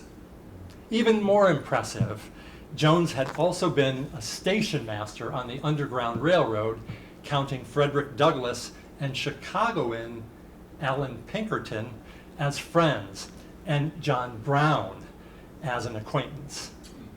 A formidable person, the Tribune reported that at that committee meeting, Jones had spoken in his usual earnest, electrifying, and soul-stirring manner, end quote. The Chicago Historical Society, of which Lincoln was an invited founding member, by the way, acquired Jones's funeral sash. I have to say, this photograph is one of the most beautiful portraits in the 19th century. I think it was by an Alton, Illinois photographer, but it's exquisite. Even the point of view, it's really nice and low. And then the beautiful clothing, even though they're broke, they're completely broke, this beautiful clothing, because John is a tailor, right? And his wife, a seamstress as well. It's just gorgeous. That always kind of, I love this one. Now, many men Lincoln had known were part of the procession. Leading on horseback was General Joseph Fightin' Joe Hooker, and among the pallbearers were some of Lincoln's Chicago friends, including Long John Wentworth, J. Young Scammon, future Chicagoan Lyman Trumbull, along with others. And this is for Guy. Lincoln's mentor and promoter, Bloomingtonians Judge David Davis and his son George rode in a carriage at the front of the marchers. He's a Bloomingtonian. That is right. Okay. You can say that again. Okay. After these dignitaries came various groups made up of military units, drill teams, civics clubs, students and professors from local universities, and perhaps most fun of all, societies and ethnic organizations. And those included, get ready, the French Mutual Aid Society, the German Stonecutters Association, I like this one, the Roman Catholic Total Abstinence and Benevolence Society, and even, wait for it, the Ancient United Order of Druids, marching in Lincoln's funeral. It begs the question, were they wearing those robes? One hopes, right? The Tribune reported that the procession also included the, quote, dramatic profession of Chicago, actors, quote, walking with chins up, half defiant and half ashamed that John Wilkes Booth had been an actor too, end quote.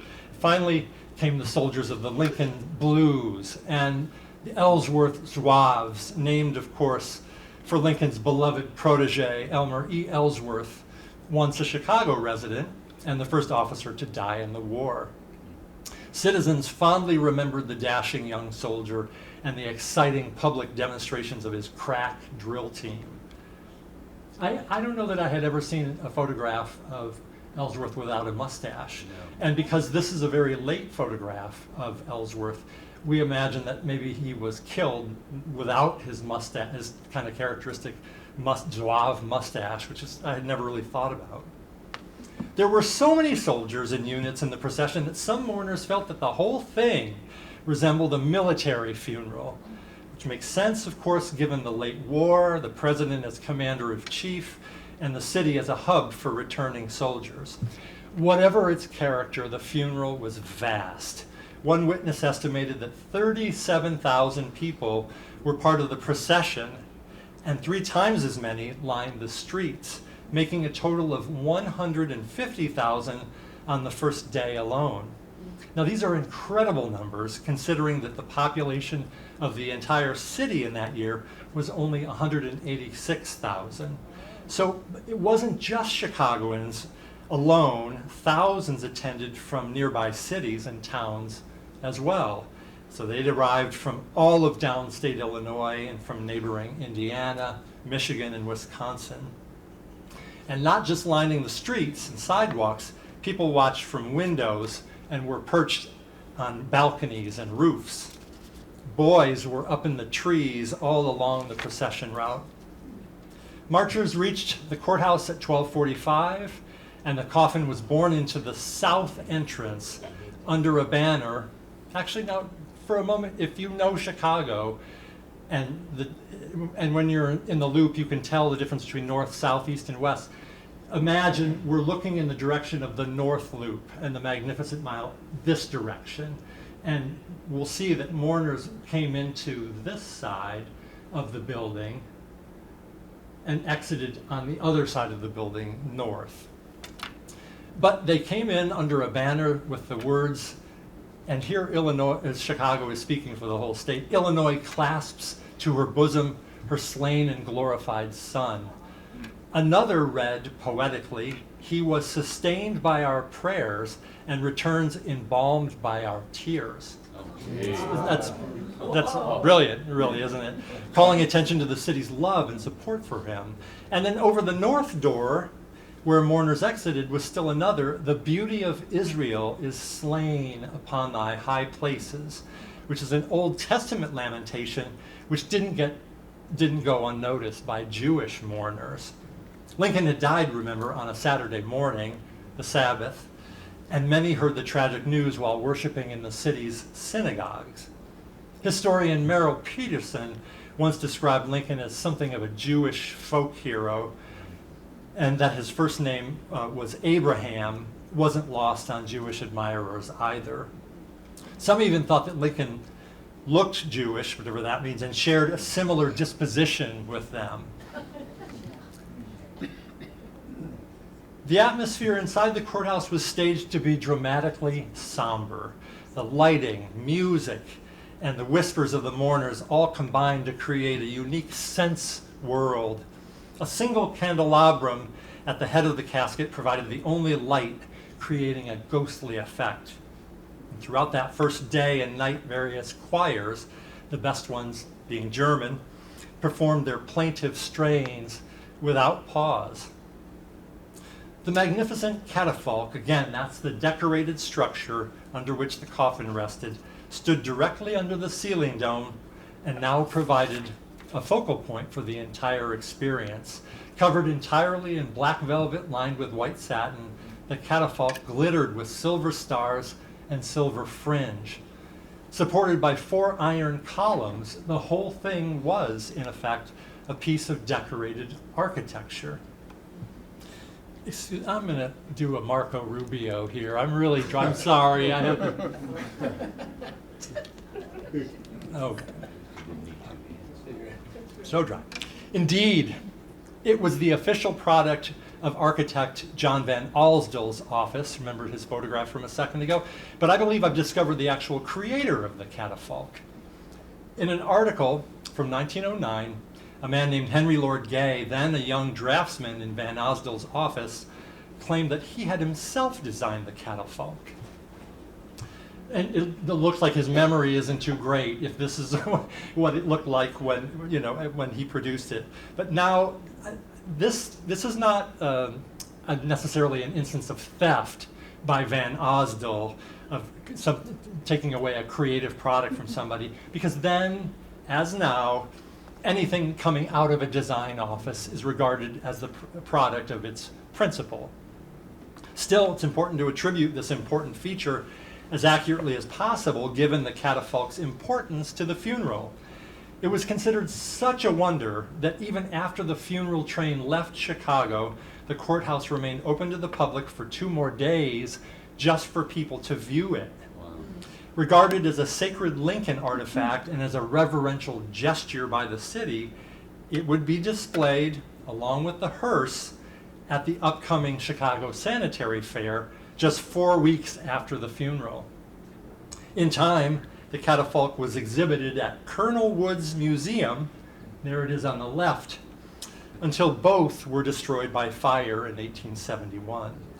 That venue on the corner of Clark and Randolph Streets was Chicago's answer to P.T. Barnum's museum in New York City.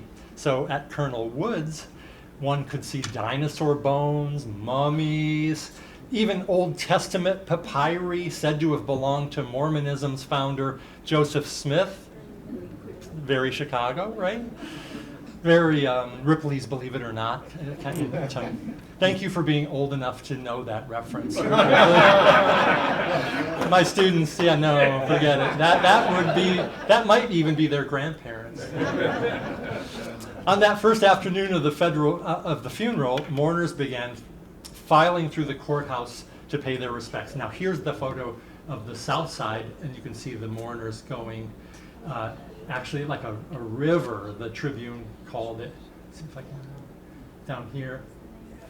Also, if you look carefully, you can see someone has left a ladder up here to decorate the new cupola.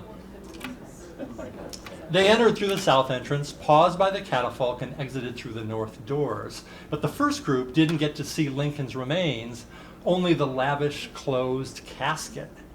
The embalmers, as they had done in every previous funeral city, spent a short time preparing the body, and when their work was completed, the coffin was finally opened for viewing. The entering mourners now split into two lines, one on each side of the catafalque. Their numbers seemed infinite. In the first hour, some 7,000 mourners looked upon Lincoln's face and bust, each having only about 2 seconds in which to do so. And for nearly everyone, it was the first time they had laid eyes on him. Stanton, who had peremptorily taken charge of the funeral, insisted that the coffin be opened in each city. Dead for 2 weeks by the time of the Chicago funeral, Lincoln's face had, of course, changed dramatically. People were genuinely startled at its appearance, blackened and inadequately covered in white powder and makeup. Those who had known Lincoln personally didn't see the same man, but not only because of the discoloration. The trouble was, remembered one mourner, that the smile had frozen on a face that was unfamiliar in its unresponsive stoniness. Gone was the mobility that so entranced anyone who had watched him in life. I love this part. The magic lighting up of the features had made a plain man handsome when his mind struck sparks. Isn't that gorgeous? When his mind struck sparks, end quote. People had that same reaction to photographs of Lincoln. The immobile face registered by the camera simply wasn't an accurate description of the living person. Even Mary Lincoln thought so, teasing her husband about his, quote, photographer's face that he adopted when sitting before the camera. My dad was like that. If you can imagine, my dad was an even more rubber face than me, and he was just electric. And he didn't live long enough to see my children, to meet my children. So when I show them photographs of him, I say, okay, now that's Grandpa, but imagine him, making a smile or a face or teasing or joking or laughing or being brilliant or whatever. So I think that's Lincoln's fate too in relation to photography. Outside the courthouse, a drizzling rain began at 9 o'clock. Even so, hundreds of people endured it under hats and umbrellas, waiting for a chance to see their city hero. It was long after midnight when mourners were finally stopped from viewing his remains, but by dawn, the line outside the courthouse was already several blocks long. Again, mourners passed by his casket all day and well into the evening. At 8 o'clock, the casket was finally closed, carried out of the courthouse to the strains of the choir, and placed on the hearse. In total, Lincoln lay in state for 26 hours, 125,000 mourners, almost 3/4 of the entire population of the city, had passed by him. When the funeral cortege left the courthouse, instead of going back to the lakeside where it had arrived the previous morning, it now traveled west, crossed the river at Canal Street, in fact not very far from where the fire started, 6 years later. A train was waiting to receive it at the Alton and Illinois depot. Hooker led the procession once again, which was as large and intricately organized as it had been the previous day. Zouaves marched at the front, and 2 regiments of soldiers from nearby Camp Douglas surrounded the hearse with drawn swords. Now, as poignant as were the Chicago funeral ceremonies, there were, of course, mishaps, and an ugly one occurred now.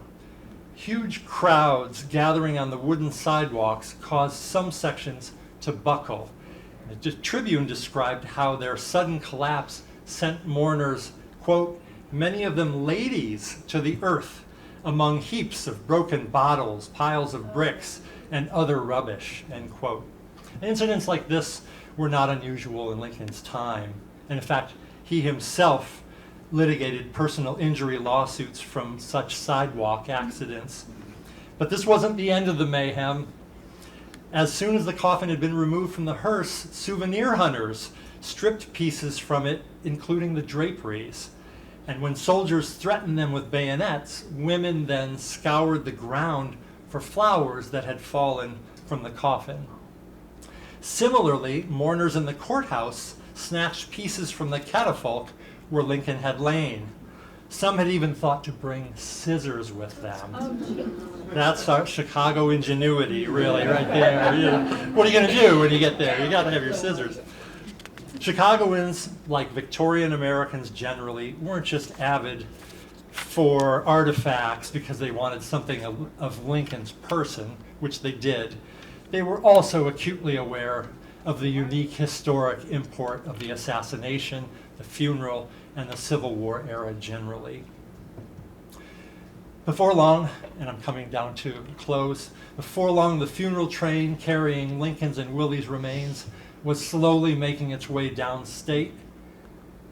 Suburbanites and downstate Illinoisans now performed their own heartfelt rituals of mourning their Lincoln funeral.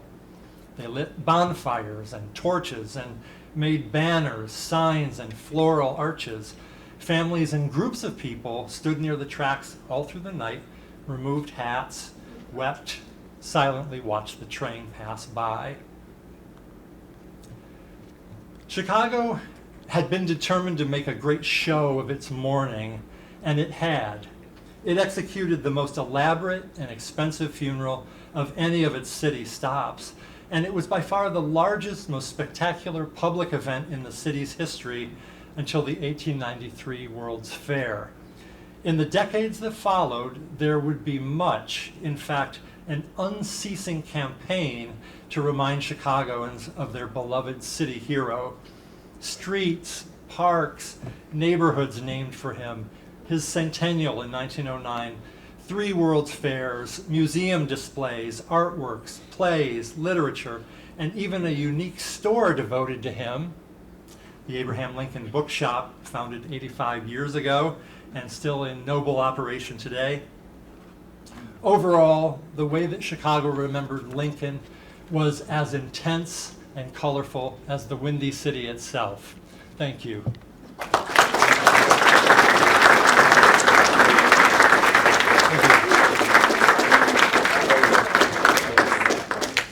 All right. 5 minutes for? Yeah, do Q&A. Sure. Yes, sir. There's Yes, an ma'am. original corsage from the tops of Lincoln Cascus at the Will County Historical Society Museum in Lockport, Illinois. No kidding. Thank you for that. Anytime you don't live that far from Lockport. Yeah. But it's an original corsage. An original corsage from And it the... came from Elwood, Illinois, but I don't know the history behind Elwood, Illinois. It was given as a wedding gift, and it ended up in the museum. Oh my God, I got an air popper for my wedding. What the hell? You know, I like Lincoln. That's tremendous. Thank you, thank you. Yes, sir. How was it that the leading politicians were kept from wanting to do speeches in Chicago? I don't know. Right, because we call Chicago the Windy City after the politicians that are so full of BS and boosterism. Yeah, you're right. I don't know that. I wonder who made that decision. And maybe it sounds like it might have been something like everyone wants to make a speech, so no one will make a speech, something like that. Yeah, that's a brilliant question. Yes? Was Lincoln's family there in Chicago when they had the funeral? No, they came afterwards, and Robert, Mary, Elizabeth Keckley, and Tad came to Chicago within weeks and took up residence there. Yeah, absolutely. Interested votes of transportation. Was Lincoln able to take a train from Springfield to Chicago in his early lawyer days? Not at first. It was 1848 when the train made that possible. So his first documented trip to Chicago, the River and Harbor Convention of 1847, was, we don't know quite how he got there, but he went home on a stagecoach, which took 3 days. Wow. 3 days, yep. So, yeah, no, that's a great question. And you know, of course, the canal was finished too in 1848, and so right away, the transportation was that's what contributed to Chicago as a boom town. So, yes, sure, Michael. Mark, what's the context of Lincoln's statement about Chicago being an awfully wicked city? I don't know where that comes from. I think it was a group of clergymen who had come to tell him that from That's Chicago right, that's right. that the Lord wants him to issue an Emancipation Proclamation. He said, pretty funny that they would come from an awfully wicked city. Yes, like and Chicago. why wouldn't he tell me? Yeah, absolutely. Yeah, that's right. Actually, Guy brought this up, and I think Michael alluded to it too. Medill and the Tribune played an enormous role. It can't be overestimated in Lincoln's success. But then Medill felt like he had purchase on Lincoln and had lots of advice. And I think that the church, the clergy in Chicago felt the same way, so they traveled to Washington to give Lincoln advice. And he wasn't happy about it. He snarled at them, yeah. So. Yes? What happened to the arch or whatever they created over it, you know?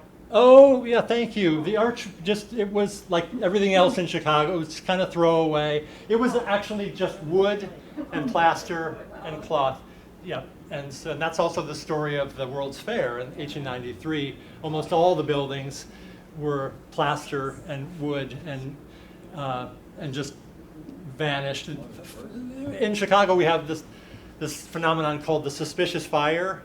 Yeah. And whenever realtors and aldermen, want a footprint, squatters must have gotten in and left a cook fire burning, but all of that, it was gone. So, yes, Reg. Was this Van Osdale who designed this, the same Van Osdale who designed the governor's mansion in Springfield? I think so. Governor John Wood Mansion in Quincy? I think that's exactly right. Yeah. Interesting. Yeah, Van Osdale designed the governor's mansion and the in Quincy. John Wood Mansion, the octagonal mansion in Quincy. John Wood Mansion, yeah. He was the 12th governor of Illinois. These architects who had outsized influence in city history, and that would continue after the fire, when legends and there was so much work for Chicago architecture. Okay, thank you.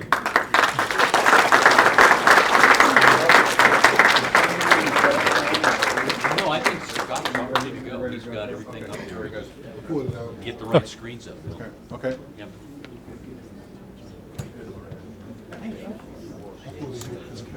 Oh, okay. Thank you. In my bid. He's gonna sit down there and give me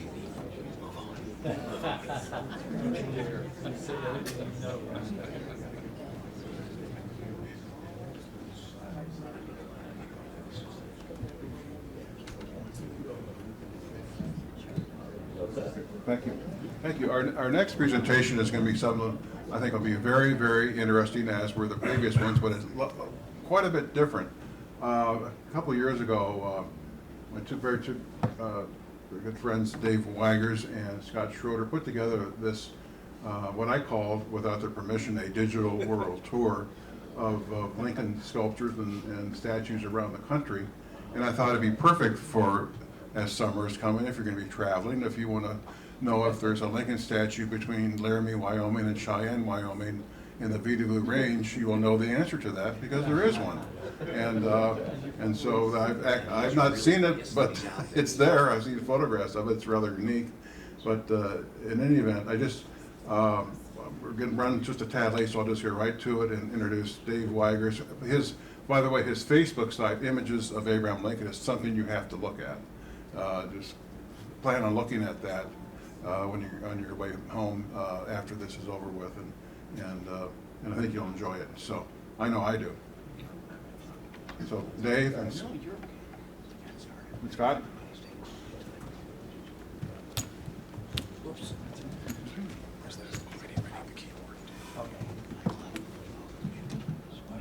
Want this? Yes, please.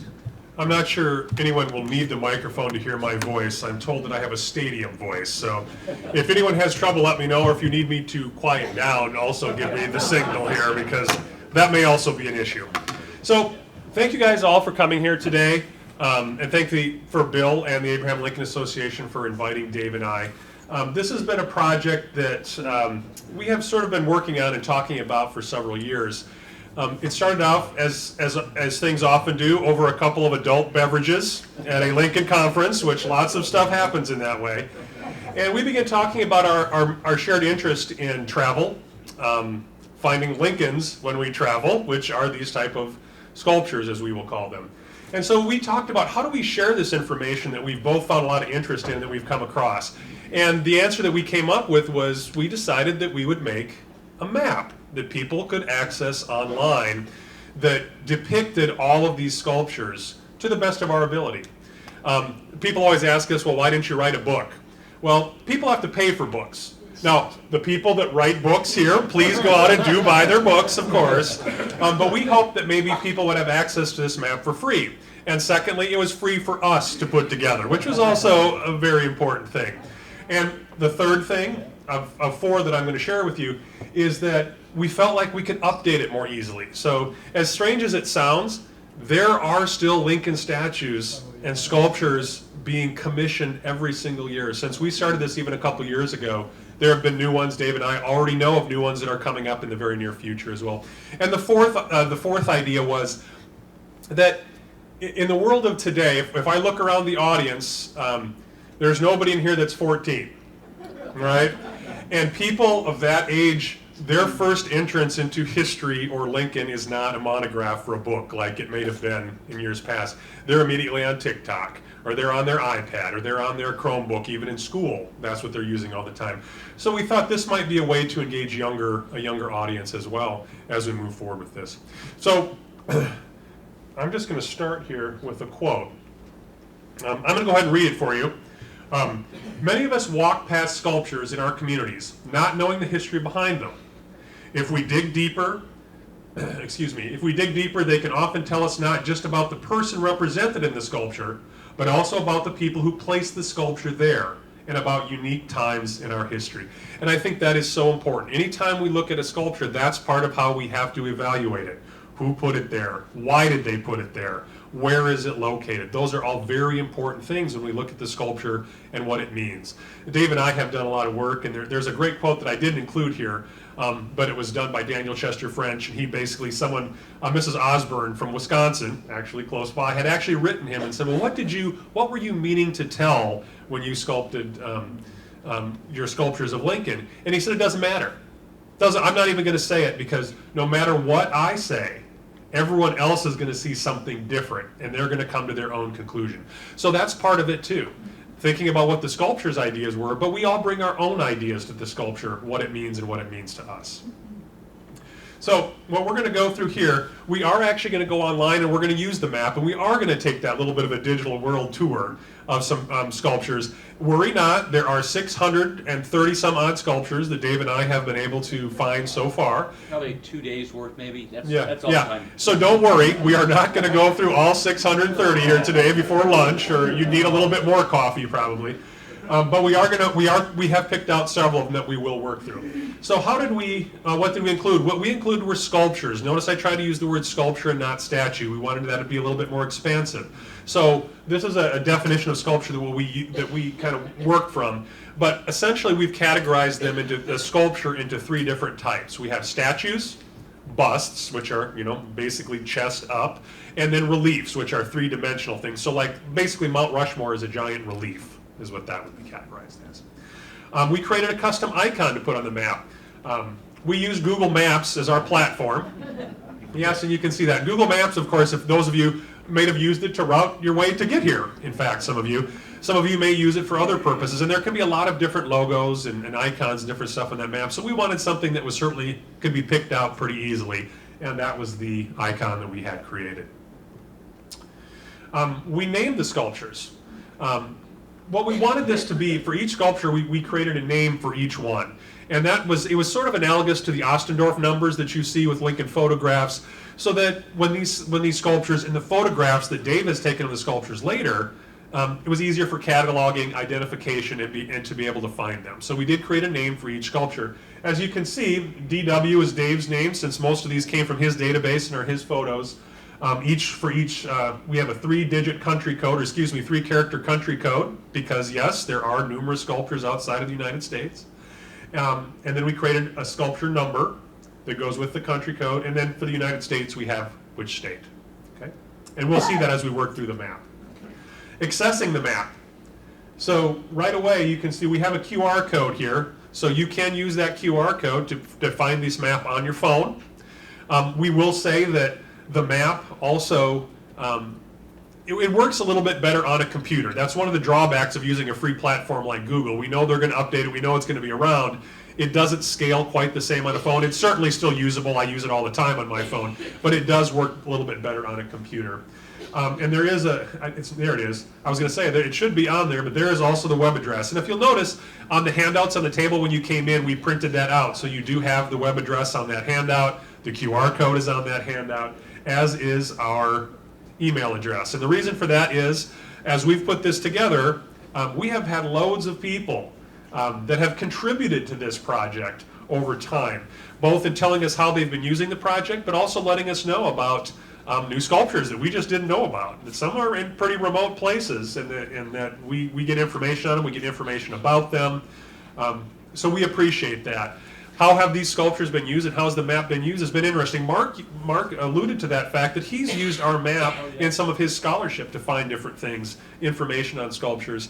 I had recently had a collegiate instructor, a professor, who works with a lot of international students, particularly from Central America. And he called me and asked, are there any sculptures in this particular country? And I believe the one we talked about was Ecuador. So I said yes, I gave him the sculptures, and he said he's already got his students working on a project, his Ecuadorian students, about why is Lincoln memorialized in Ecuador? How does that differ than how we might memorialize him here in the United States? He said they had already found out there was a Lincoln Way, a street named for Lincoln there. There's also a Lincoln Tower, which is there, right near the park, actually, where this particular bust of Lincoln resides. So this has also been a good way for Dave and I to gather more information. I can't read Spanish. I don't have access to Ecuadorian newspapers that can maybe tell us a little bit about this. But we have students now that are working on this as well that we hope will kind of make the map a little bit more robust when we as we continue to add information. So as we've started, you can see this is just a kind of the world image of the map with all our icons. But you can see that the United States certainly has the highest concentration, but they're all over the globe, these Lincoln statues and sculptures. So as we work through this, I'm going to take a seat. Dave is going to come up, and he's going to talk a little bit about some specific sculptures. Actually, Dave, just hold on just a second. I'm going to switch over, I think, to the actual map first. We're going to kind of cut over to the internet here. And we know the internet is always reliable and never fallible. So I'm sure this will go just crushingly smoothly. So we'll see what we can do here.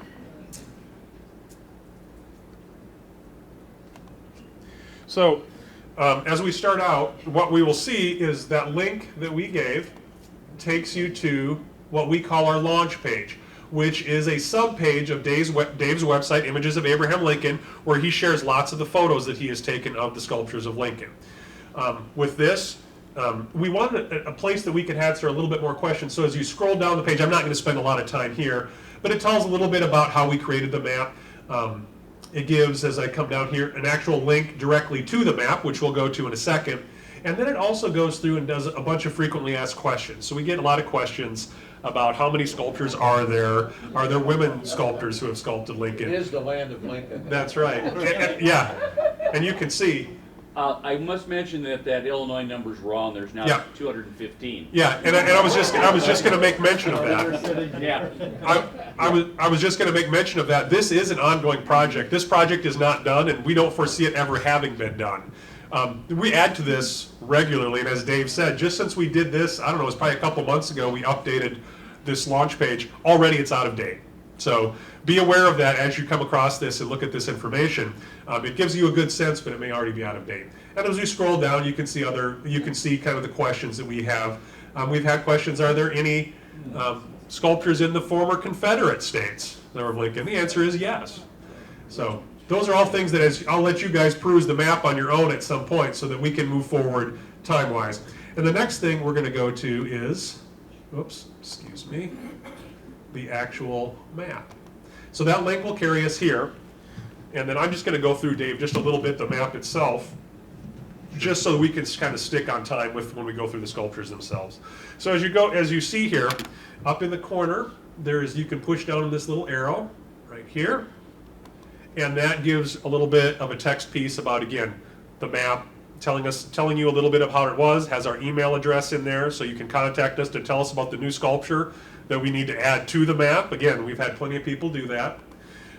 Over here, it has the Lincoln Sculptures map. This way, by the designation, you can see if I push this arrow, it gives all the sculptures that we have listed by that name.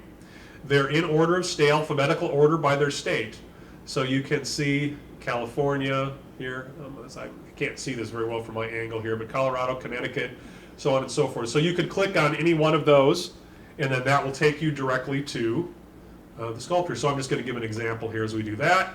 Then what it'll do is give you a little dialog box that tells you a little bit about the sculpture. So we can see here the title of the sculpture, the artist who made it, where it's located, the GPS location. Because if I'm trying to drive around somewhere in San Francisco, California, looking for a Lincoln sculpture, me looking out the window, driving around randomly probably isn't going to help. So I will plug it into Google Maps with the GPS, and then the next great hurdle you have to do is find out where to park when you go to some of these things. But some of you in here know Dan Weinberg, right? I'm sorry I'm getting off tangent, but I have to tell you my Dan Weinberg story. We were driving downtown Chicago to get something to eat, and I said, well, which one is going to be the easiest to park at? And he said, no problem. I said, really? He said, it's my superpower. I can always find a place to park. I said, even in Chicago? Yes. So we pull up to this restaurant, no place to park. The restaurant's right there. No more did we pull up, a car pulls out right in front of us, and Dan pulls right into the parking spot. And I just looked at him, he just said, I told you. So if you do want to find one of these Lincoln sculptures, just take Dan Weinberg with you. Apparently it's going to be a great help. So we're going to close this dialog box back down. You can also go up here to this little search function. And I will tell you the search function searches by terms, not fields. So I'm going to start out with the first one here that we're going to go to. Okay. And this is San Francisco. Okay. Well, I don't know anything about that one. What are you talking Sorry.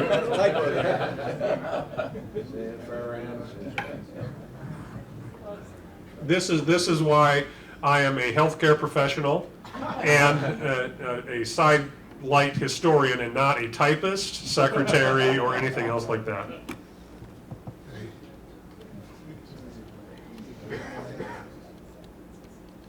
Did I get it? Yeah. Okay.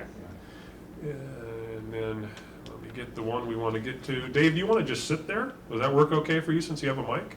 You'll be able to see better? Or would you rather come up here? No, I like to stand and flail around like Lincoln did. All right, fair enough. So let me click on this one here, and we're going to go to this one right here. Yep. All right, and that's where we begin. I'm going to carry the keyboard to my chair, and then I'll kind of run the map from there, because we're going to use the map to go through from statue to statue, and we're going to make a little tour here. And you're going to open up the photos, right? Yep. Okay.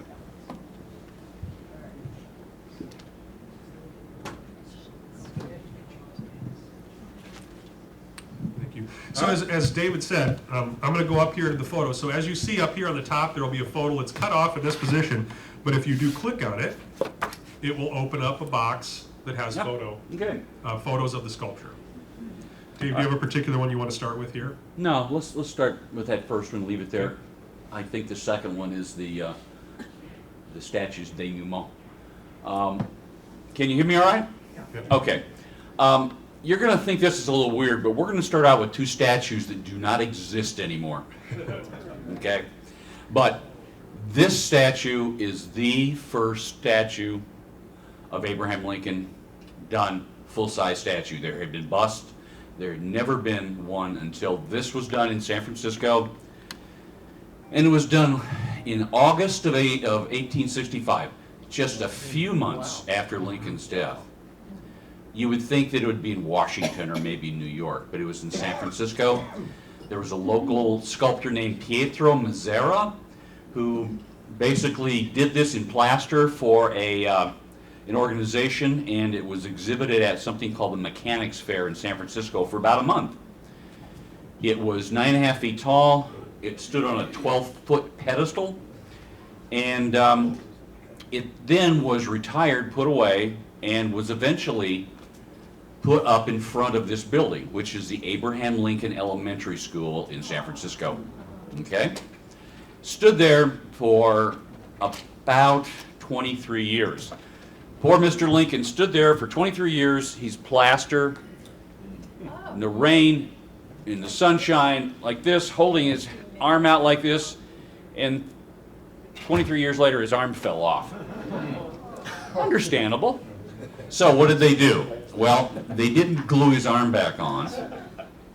They had a local sculptor make a copy and did it in what was called French bronze. It was highly a material, a lot of it zinc, so it was white.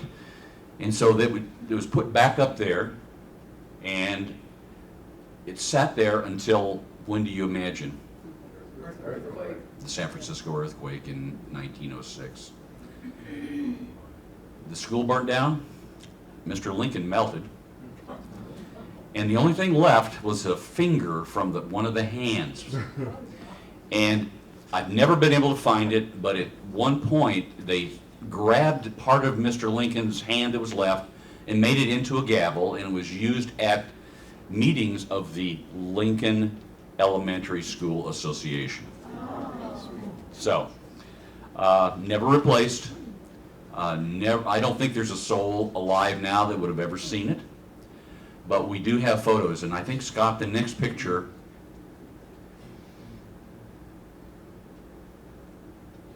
I'm just gonna, is this, yeah.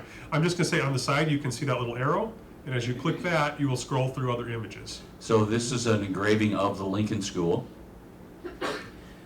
And there's a little bit better, sorry, and that's Mr. Lincoln. Yeah. In a big pile.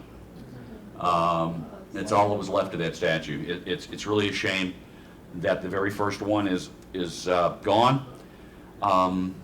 It's not the very first memorial to Abraham Lincoln. Actually, there'll be an article that I've written coming out later this fall. The very first permanent memorial to Abraham Lincoln. It was actually in Raleigh, North Carolina. So let's go to the next one. We're gonna go overseas now, and Scott's gonna take us to Australia.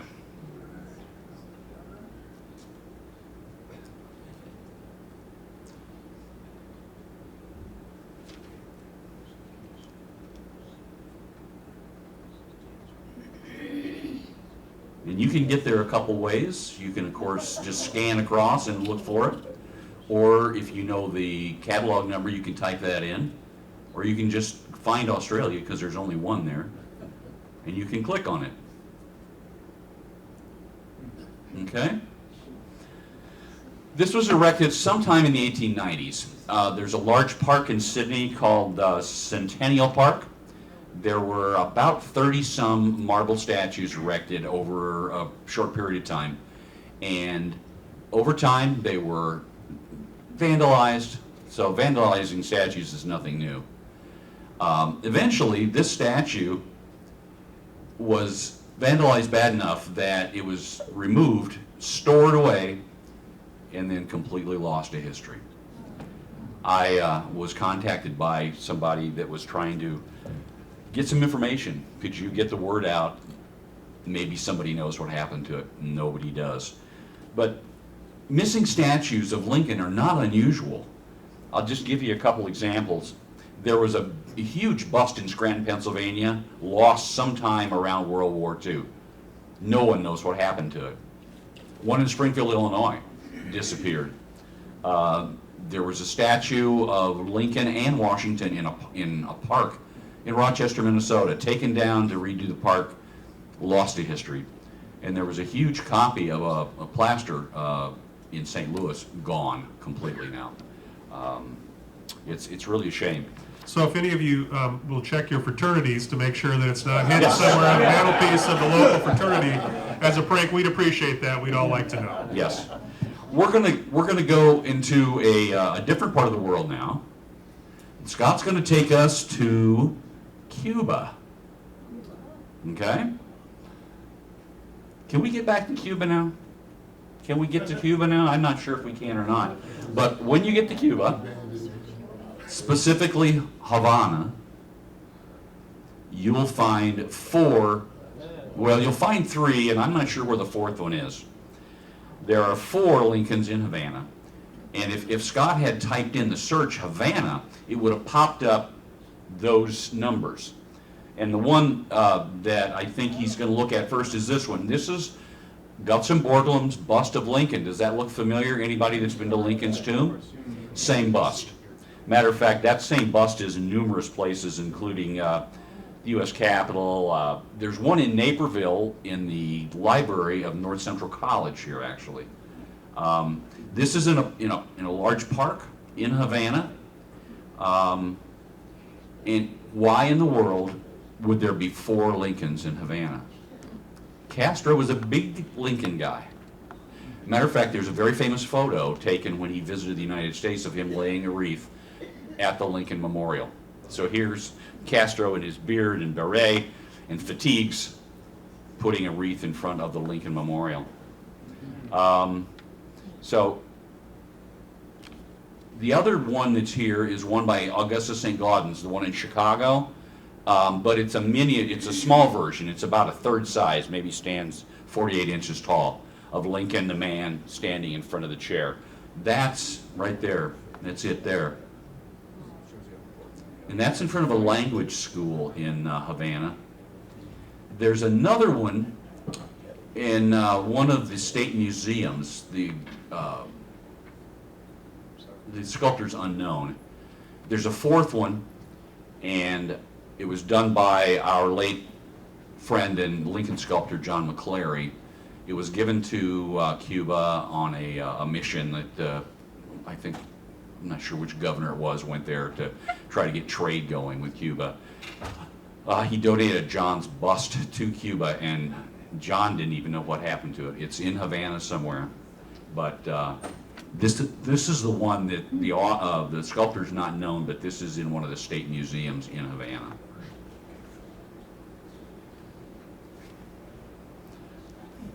Okay, Scott, you want to take us to Thailand?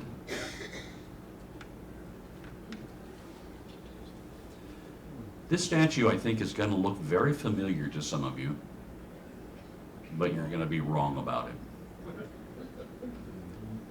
Does that look familiar? Yeah. New Salem, right? No, it's in the Buddhist Meditation Center in northern Thailand, in Chiang Rai, Thailand. This is the same horse. This is not by the sculptor Anna Hyatt Huntington. This is by somebody unknown. The monks won't return my letters. They won't answer me at all. I've tried to contact them several times. I can't get them to talk. But it's very evident that this was copied, probably by some Asian sculptor, copied after the Anna Hyatt Huntington statue in New Salem, among other places. We'll talk about that later. Huntington statue, of course, had the young Lincoln on a horseback reading a book as the horse, munched on the grass. This author took the same basic pose but that's bearded Lincoln now. So that's President Lincoln. So I imagine that's Lincoln on his way out to the summer cottage, and ducking the assassination attempts as he goes along. But it's basically an homage to another statue that's really widely distributed around the United States, and even in another part of the world, in Austria. Now, this next one, I'm not going to say anything immediately when it pops up. We're going to go to Oklahoma, of all places, to Claremore, Oklahoma. Anybody ever been to Claremore, Oklahoma? I know my wife has. I've drug her so many places. It's amazing. There's a school there called Rogers State University. Claremore is the hometown of Will Rogers, so thus the name, okay? So, now wait. First reaction, anybody? One word reaction. Laughable? Okay. Anything else? Elaborate. That is a word that has been used kindly, I think. Others have said spiritual, and others say surreal. This is done by a Korean sculptor for the university. He did 3 statues. Let's see, it's Lincoln, George Washington, and I'm blanking on the third one. But it was dedicated in 1992. It is 28 feet tall, weighs about 25 tons, and it's by the sculptor's name is Yon Sim Pak. He was brought into Rogers State as the artist in residence. He came to the United States. He was an artist. He was a sculptor, among other things.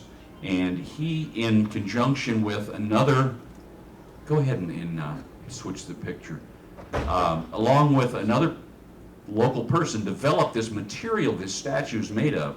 It's not, leave that one there. That's the opposite side of the front. I think we go to the next one and get a little bit of a close-up. Yeah. The detail that he was able to get into this material, it's not stone, it's not really concrete, it's something called Kellstone, K-E-L-L-S-T-O-N-E. It was, and so the statue itself started with a steel infrastructure, and then it's covered with this white masonry cement-like coating, this Kellstone, and then they polished it with some type of a polymer, and it gives it a granite-like look, but it's not granite.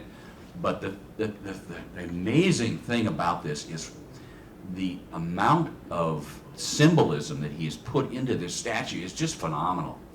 Here's Lincoln. He's standing, Bible in hand, shackles coming off his wrists, the unknown soldier below.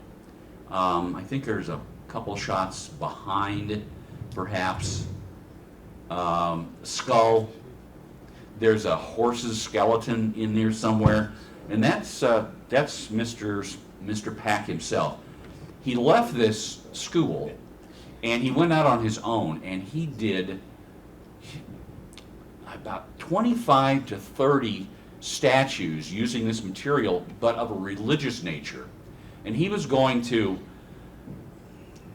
start a religious park, a tourist attraction, and he died. And I was in communication with his son at one time. The family wanted nothing to do with it. These things were all over the lawn. He said, get this stuff out of here. He found a buyer, and it's now in a religious theme park somewhere in Texas, of all places, of course. All right?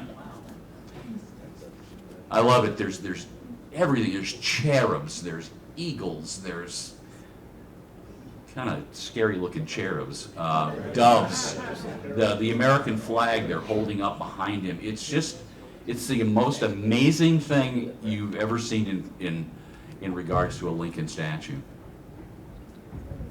Dave, are these all your photos? Yeah, these are all my photos. Yeah. Pretty great. Except the one in Sydney. Okay. We're going to go to another one now. that it's in Norway. Anybody been to Oslo, by the way? Okay. Did you happen to go to Frogner Park to see the Wheaton sculptures? Yes. Did you miss the Lincoln in that park? I think you probably did, because he's hard to find. But I've got a great story about this, and I'm really anxious to tell it, because I've uncovered some information about this statue that is going to poke a hole in a decades-long feel-good story. Wow, bummer. So, this is a statue in Frogner Park. It's a huge park. There is, and I don't have any photos of it, but there's a large group of sculptures by a modernist sculptor named Vigeland. And off on the side, not too far from the entrance, kind of around a corner back in the trees, is this bust of Lincoln. It's very large. It's probably 3 to 4 feet tall. It was done by, and pardon anybody from Norway or North Dakota, the sculptor's name is Paul Felder. So it's F-J-E-L-D-E. And you might know his father if you've ever been to Gettysburg.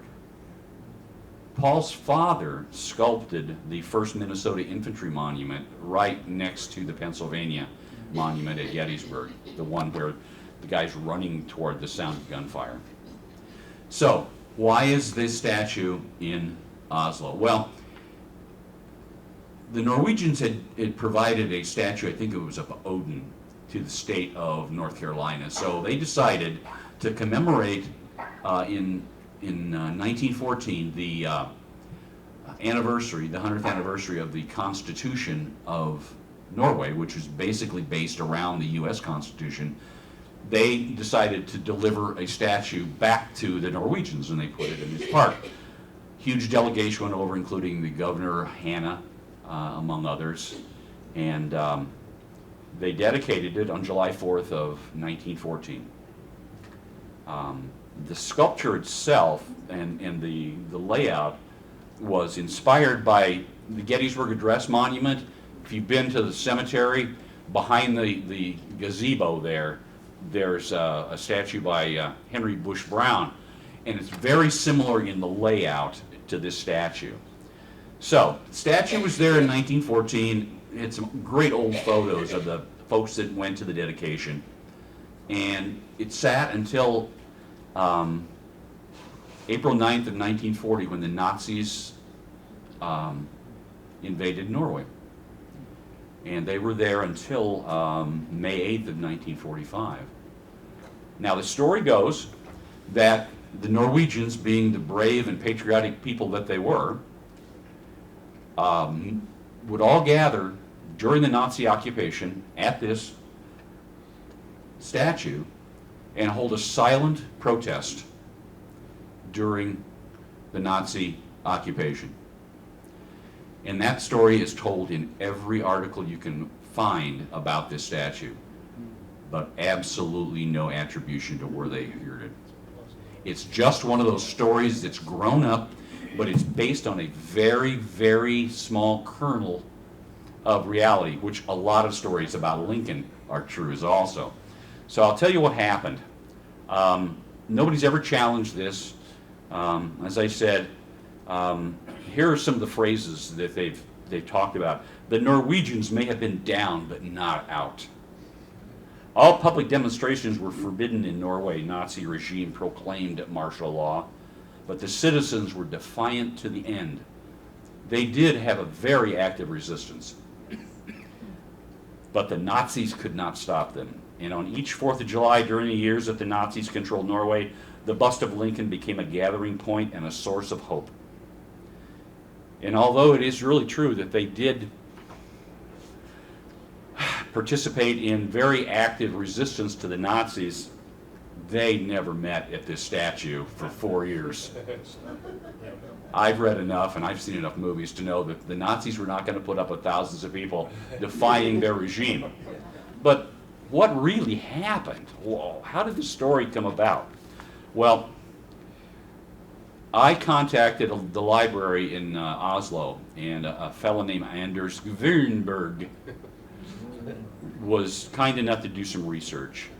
And he says he found a private letter to the newspaper from July 5th of 45, and it recollected an incident of July 4th of 41 that said that, yes, there had been a very small gathering. Some people were going to leave flowers at the monument. Suddenly a fight broke out. Apparently a Nazi sympathizer started a fight. Troops were brought in. There was a bit of a melee. And then it broke up, and that was it. So from that little tidbit grows this great feel-good story about the Norwegian citizens defying Nazi occupation. And I've got a little more research to do, and there's a wonderful museum of Norwegian occupation that's doing a little more checking for me over there, because I can't read Norwegian, and so I want to let them do the hard work there. Scott, what do you say we do the last one?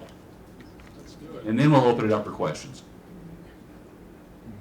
Oh, one thing that I want to mention, if you look, say for example, if you go to Springfield, and unless you really zoom in, it looks like there's maybe a couple pins. You've really got to zoom in, because, for example, at the tomb, we have put a pin for every sculpture inside the tomb, the one outside. So when you look at it, you go, oh, there's got to be more than that in Springfield. Now there are. You just have to really zoom in. So we're going to go to New Salem now. We're going to go back to that statue of Lincoln on horseback.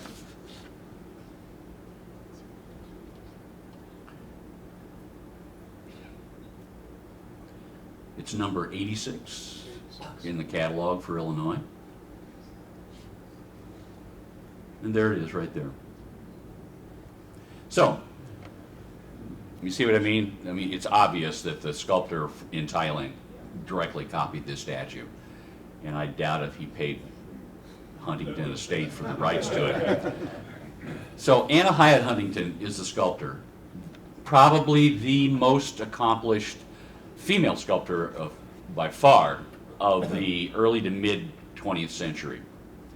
She was probably most famous for animal sculptures. She's really known. And I think if you look at this statue, you will see, at least a little aside, when I started doing this, I never wanted to be an art critic, but it's kind of hard not to be sometimes. My comment, I've said this to Scott, and I know my wife's heard me say it, great horse, not such a great Lincoln. A lot of cases, what will happen is if you have Lincoln, any animal and a person, the sculptor will do the animal and they'll find another sculptor to do the person. And there are very, very few statues of Lincoln with a horse because of the expense. Terribly expensive to do two figures instead of just one. So this was put into New Salem in 1963. The name Huntington might be familiar to you. She married a fellow named Archer Milton Huntington, very, very wealthy. His family was wealthy, related to the Huntington Museum family. I think out in San Francisco, I believe it is. And or maybe it's LA. It's in LA, yeah. So that's part of his family. He started Brook Green Gardens in South Carolina, and also it's part of another plantation called Brook Green Plantation. So this was dedicated in '63. And then the Illinois Pavilion was going up at the New York World's Fair in 1964, and so a copy of this was commissioned, and it was featured outside the pavilion at the World's Fair. And while touring that World's Fair, some people from Austria saw this statue, and over a period of time they worked it out. This statue that you see here, that copy is now in Salzburg, Austria. And you would think a statue this beautiful of the 16th President of the United States, the most famous man in the world, would be revered and honored and put in a great place of prominence. Scott, can you find that one in Austrian?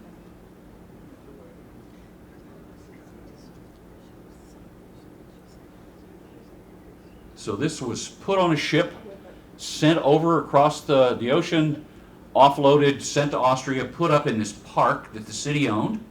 There's a beautiful pavilion in this park, huge park. And somewhere over time, the city, leave that right there for a minute. The city kind of forgot about it. It just wasn't a big deal. I'm not sure how bad they wanted it. I think somebody wanted it, maybe the mayor, but it just was never a thing to people in Salzburg. So what happened? Well, they sold the land. They sold the park with the statue and the pavilion and everything. Now it's on the grounds of a youth hostel in Salzburg. On one side of it, if you're looking at that first view of the statue, right behind that is a road. Across that road there, it's just a residential area. Roger tells me, and I can't believe I missed this, there is a Sound of Music site not too far from there. And now I got to go back to Salzburg, Roger. Yes. Yeah. Yeah, I shouldn't have said that. It's exactly the same statue, but we knew there had to be a plaque or something around. And so we started digging in those bushes over there to the left of the horse. And there it was, under a bunch of moss and weeds and stuff. There's the original plaque from the dedication on July 4th of 1865. Isn't that something? This wonderful statue just sat out in the weeds.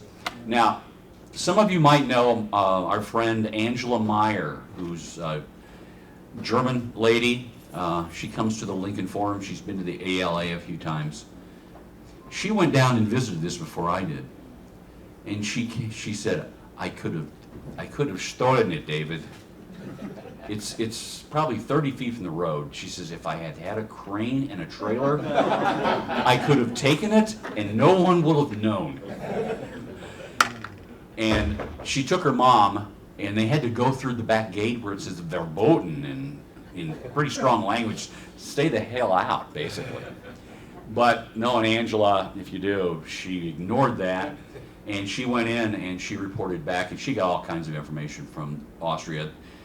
The city had forgotten about it. She had to remind them that they even had it at one time. But this statue is probably one of the most copied statues of Lincoln around. There's a copy, a full-size copy in Oregon, Lincoln City, Oregon. There's one on the campus at Syracuse University in New York. There's one on the grounds of Northwoods University in Midland, Michigan. And there's one on the grounds of the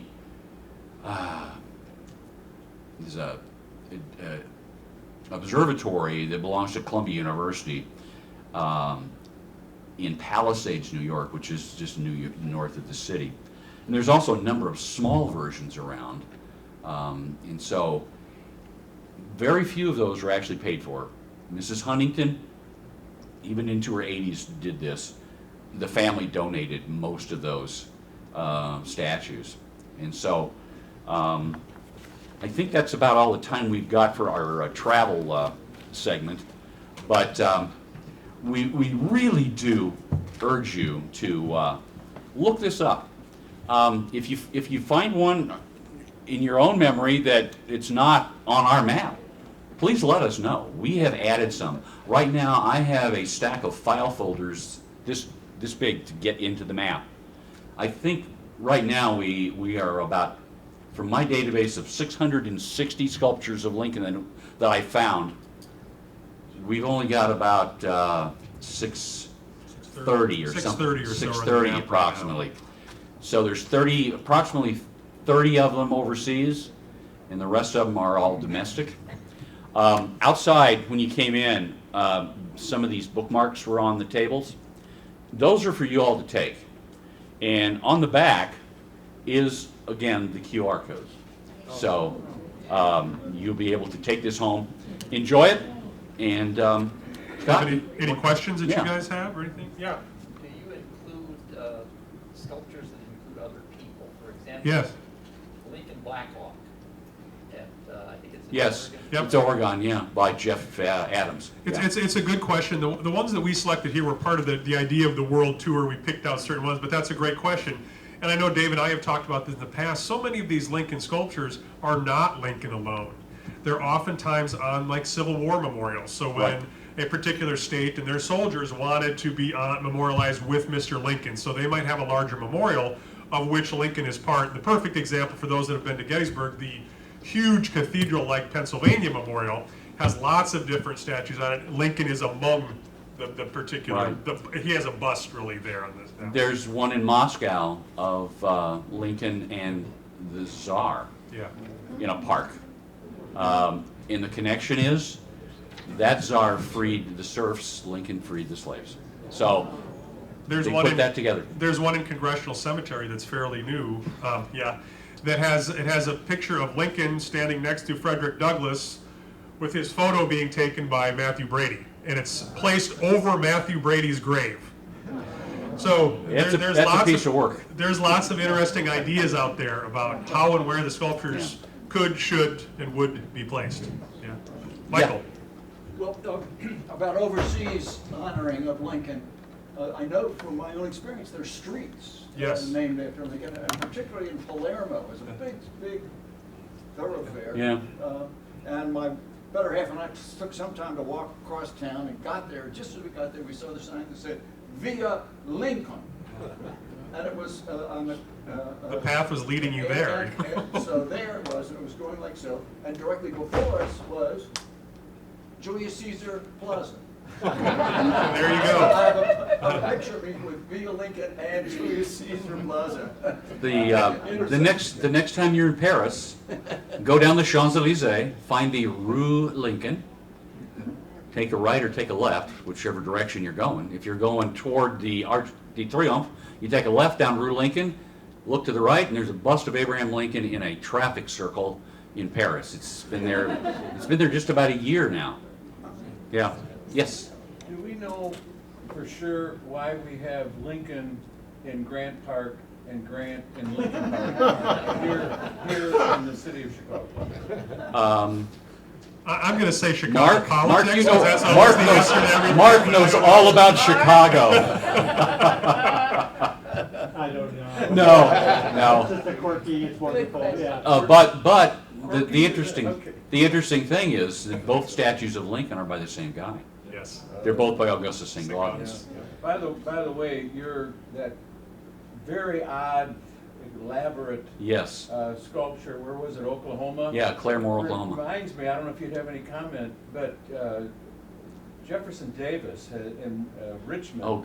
Has one that's even worse and has a religious tone to it. I wonder if you have any comment about that or generally the Civil War. Wasn't the Bedford Forest? Is that the one he's talking about? Maybe. I don't know. It's in the cemetery where in Hollywood Cemetery. Yeah, I'm not familiar with that one myself. No. It's atrocious. Spooky. Well, it is interesting just how, again, it goes back to what I said in my comments too. In different eras, how people depicted ideas, thoughts, and people in sculpture, and it goes back to eras. So it really is, and I mean, we didn't have time to go into all that in this talk, but if you would put them sort of on a timeline, and you can also see how many sculptures, Dave and I have done this before, on a timeline, when were the Lincoln sculptures done? When were Civil War sculptures done? And how that maps out and what might be going on societally. There's the great one, this is going a little further, but that we like, Lincoln Walks at Midnight. Yeah. That's in front of the West Virginia State Capitol. It has a standing Lincoln kind of standing like this with a cloak. Well, that was meant to represent Lincoln coming up out of the grave to lead the nation before World War I.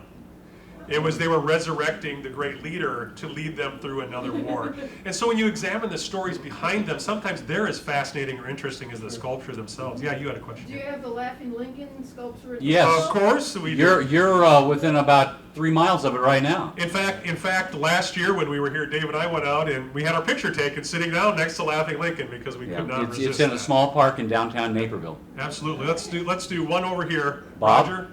Roger? Not all Lincoln statues were great hits. In Cincinnati, at least at Lytle Park, a controversial statue. I wonder if you comment on that. One of my favorites. And I think it's because Robert Lincoln hates it, but that's just me. No, that statue really is, there's a fascinating story about that. I'll try to make it real quick. That was donated to the city by the Taft family. So it's in Taft, near the Taft Museum. A copy of that then was going to be, it was made and was going to be sent to England. So any of you that have been in Parliament Square, have you seen the standing Lincoln? That statue was not supposed to be there. It was supposed to be the tall, lanky, termed the bellyache Lincoln by some derisively, because his hands are kind of crossed in front of him and he's got a kind of a dour look on his face. That statue was supposed to be in Parliament Square.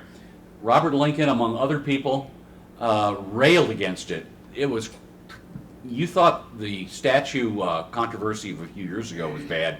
This was really ugly. There was a lot of name calling and it got just dirty. So what happened was they made another copy of the standing Lincoln in Chicago. There he is. And they sent that to Parliament Square. So if you're ever there, now you know why Lincoln is in Parliament Square. So what did they do with a copy of that? It ended up in Manchester, England. And the connection is that the cotton workers, I believe, and Michael, you can maybe correct me if I have my facts straight a little bit, had written a letter supporting the Union, basically. And Lincoln had written them back. And so they made that connection. So they sent this Lincoln, who was kind of a working class, rugged kind of guy, to the working class city of Manchester. And so it's in a beautiful plaza called the Peace Plaza. It's right in the middle of town. You wouldn't know. Matter of fact, the cab drivers in Manchester didn't even know it was there. That was how hard it was to find. And so there's a copy in Cincinnati. There's the one in Manchester, but there's also a copy in downtown Louisville by the main city library. I will add a little bit to that too. Robert Lincoln is interesting. We all have our opinions on different statues or sculptures. Some like them. It's like going to a movie. Oh, I love that movie. You go, oh, that was the worst movie I ever saw. Sculptures are much the same way. There are very much at sometimes in the eye of the beholder. Robert Lincoln, and I've read some of his correspondence with Clinton Conklin in his later years, his childhood friend that lived in Springfield. And he talks not about this statue, but the Andrew O'Connor statue that sits in front of the state capitol. And Robert Lincoln, he does not like that statue. He says he's seen photos and he's not sure about that because the ends of Lincoln's coat are uneven. And he doesn't know why sculptors continue to do that, which to me shows Robert Lincoln was a very concrete thinker. He when you looked at artistic interpretation or those kind of things, he was not big on that. When you actually go and see the sculpture, it's because it's a three-dimensional object and it's to convey movement. Sculptures are just static pieces, but sometimes they do things that convey movement.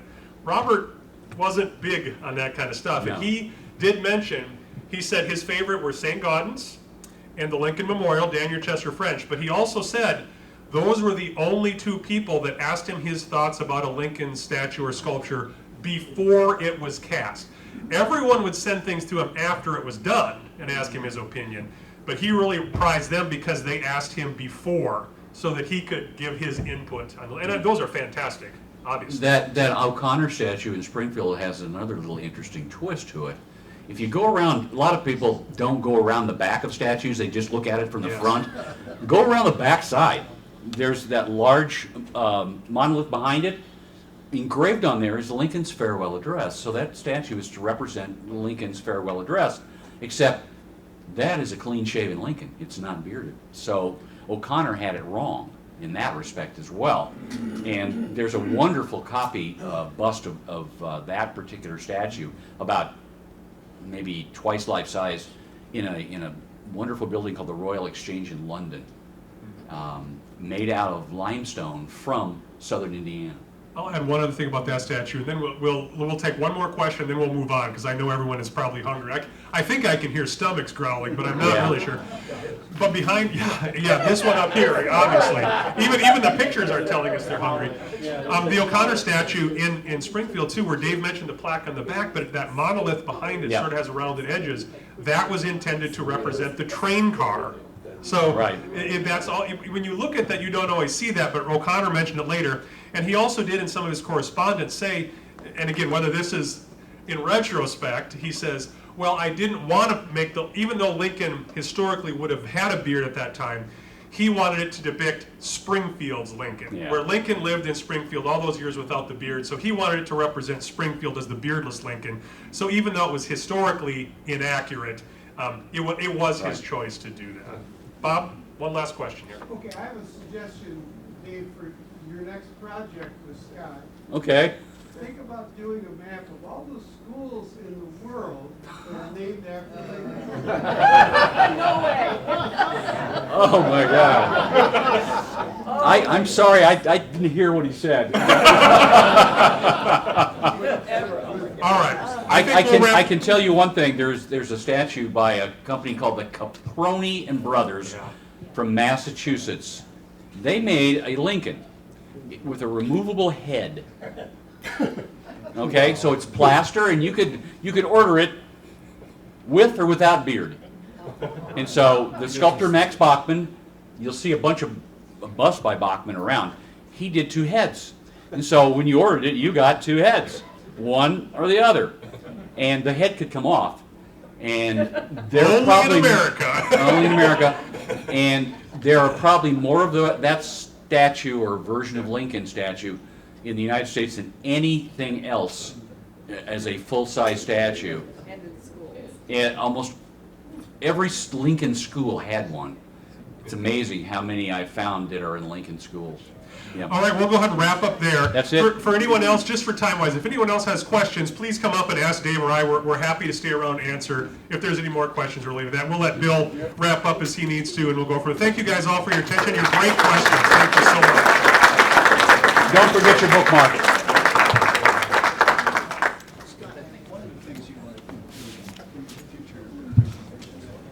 Hey, Dave. Yeah. You guys have your bust in Lincoln Hall at U of I? Yeah. Matter of fact, I've got the entire. Ladies and gentlemen, thank you very much for your attention. We intend to do this again next year about this time, so make sure to check out when the summer solstice is and get your druid robes out, and we'll have a nice ceremony. So thank you very much. Take a look at our website, and please consider joining the Abraham Lincoln Association online. And there's some flyers out in the front for you to take a look at. Thank you very much.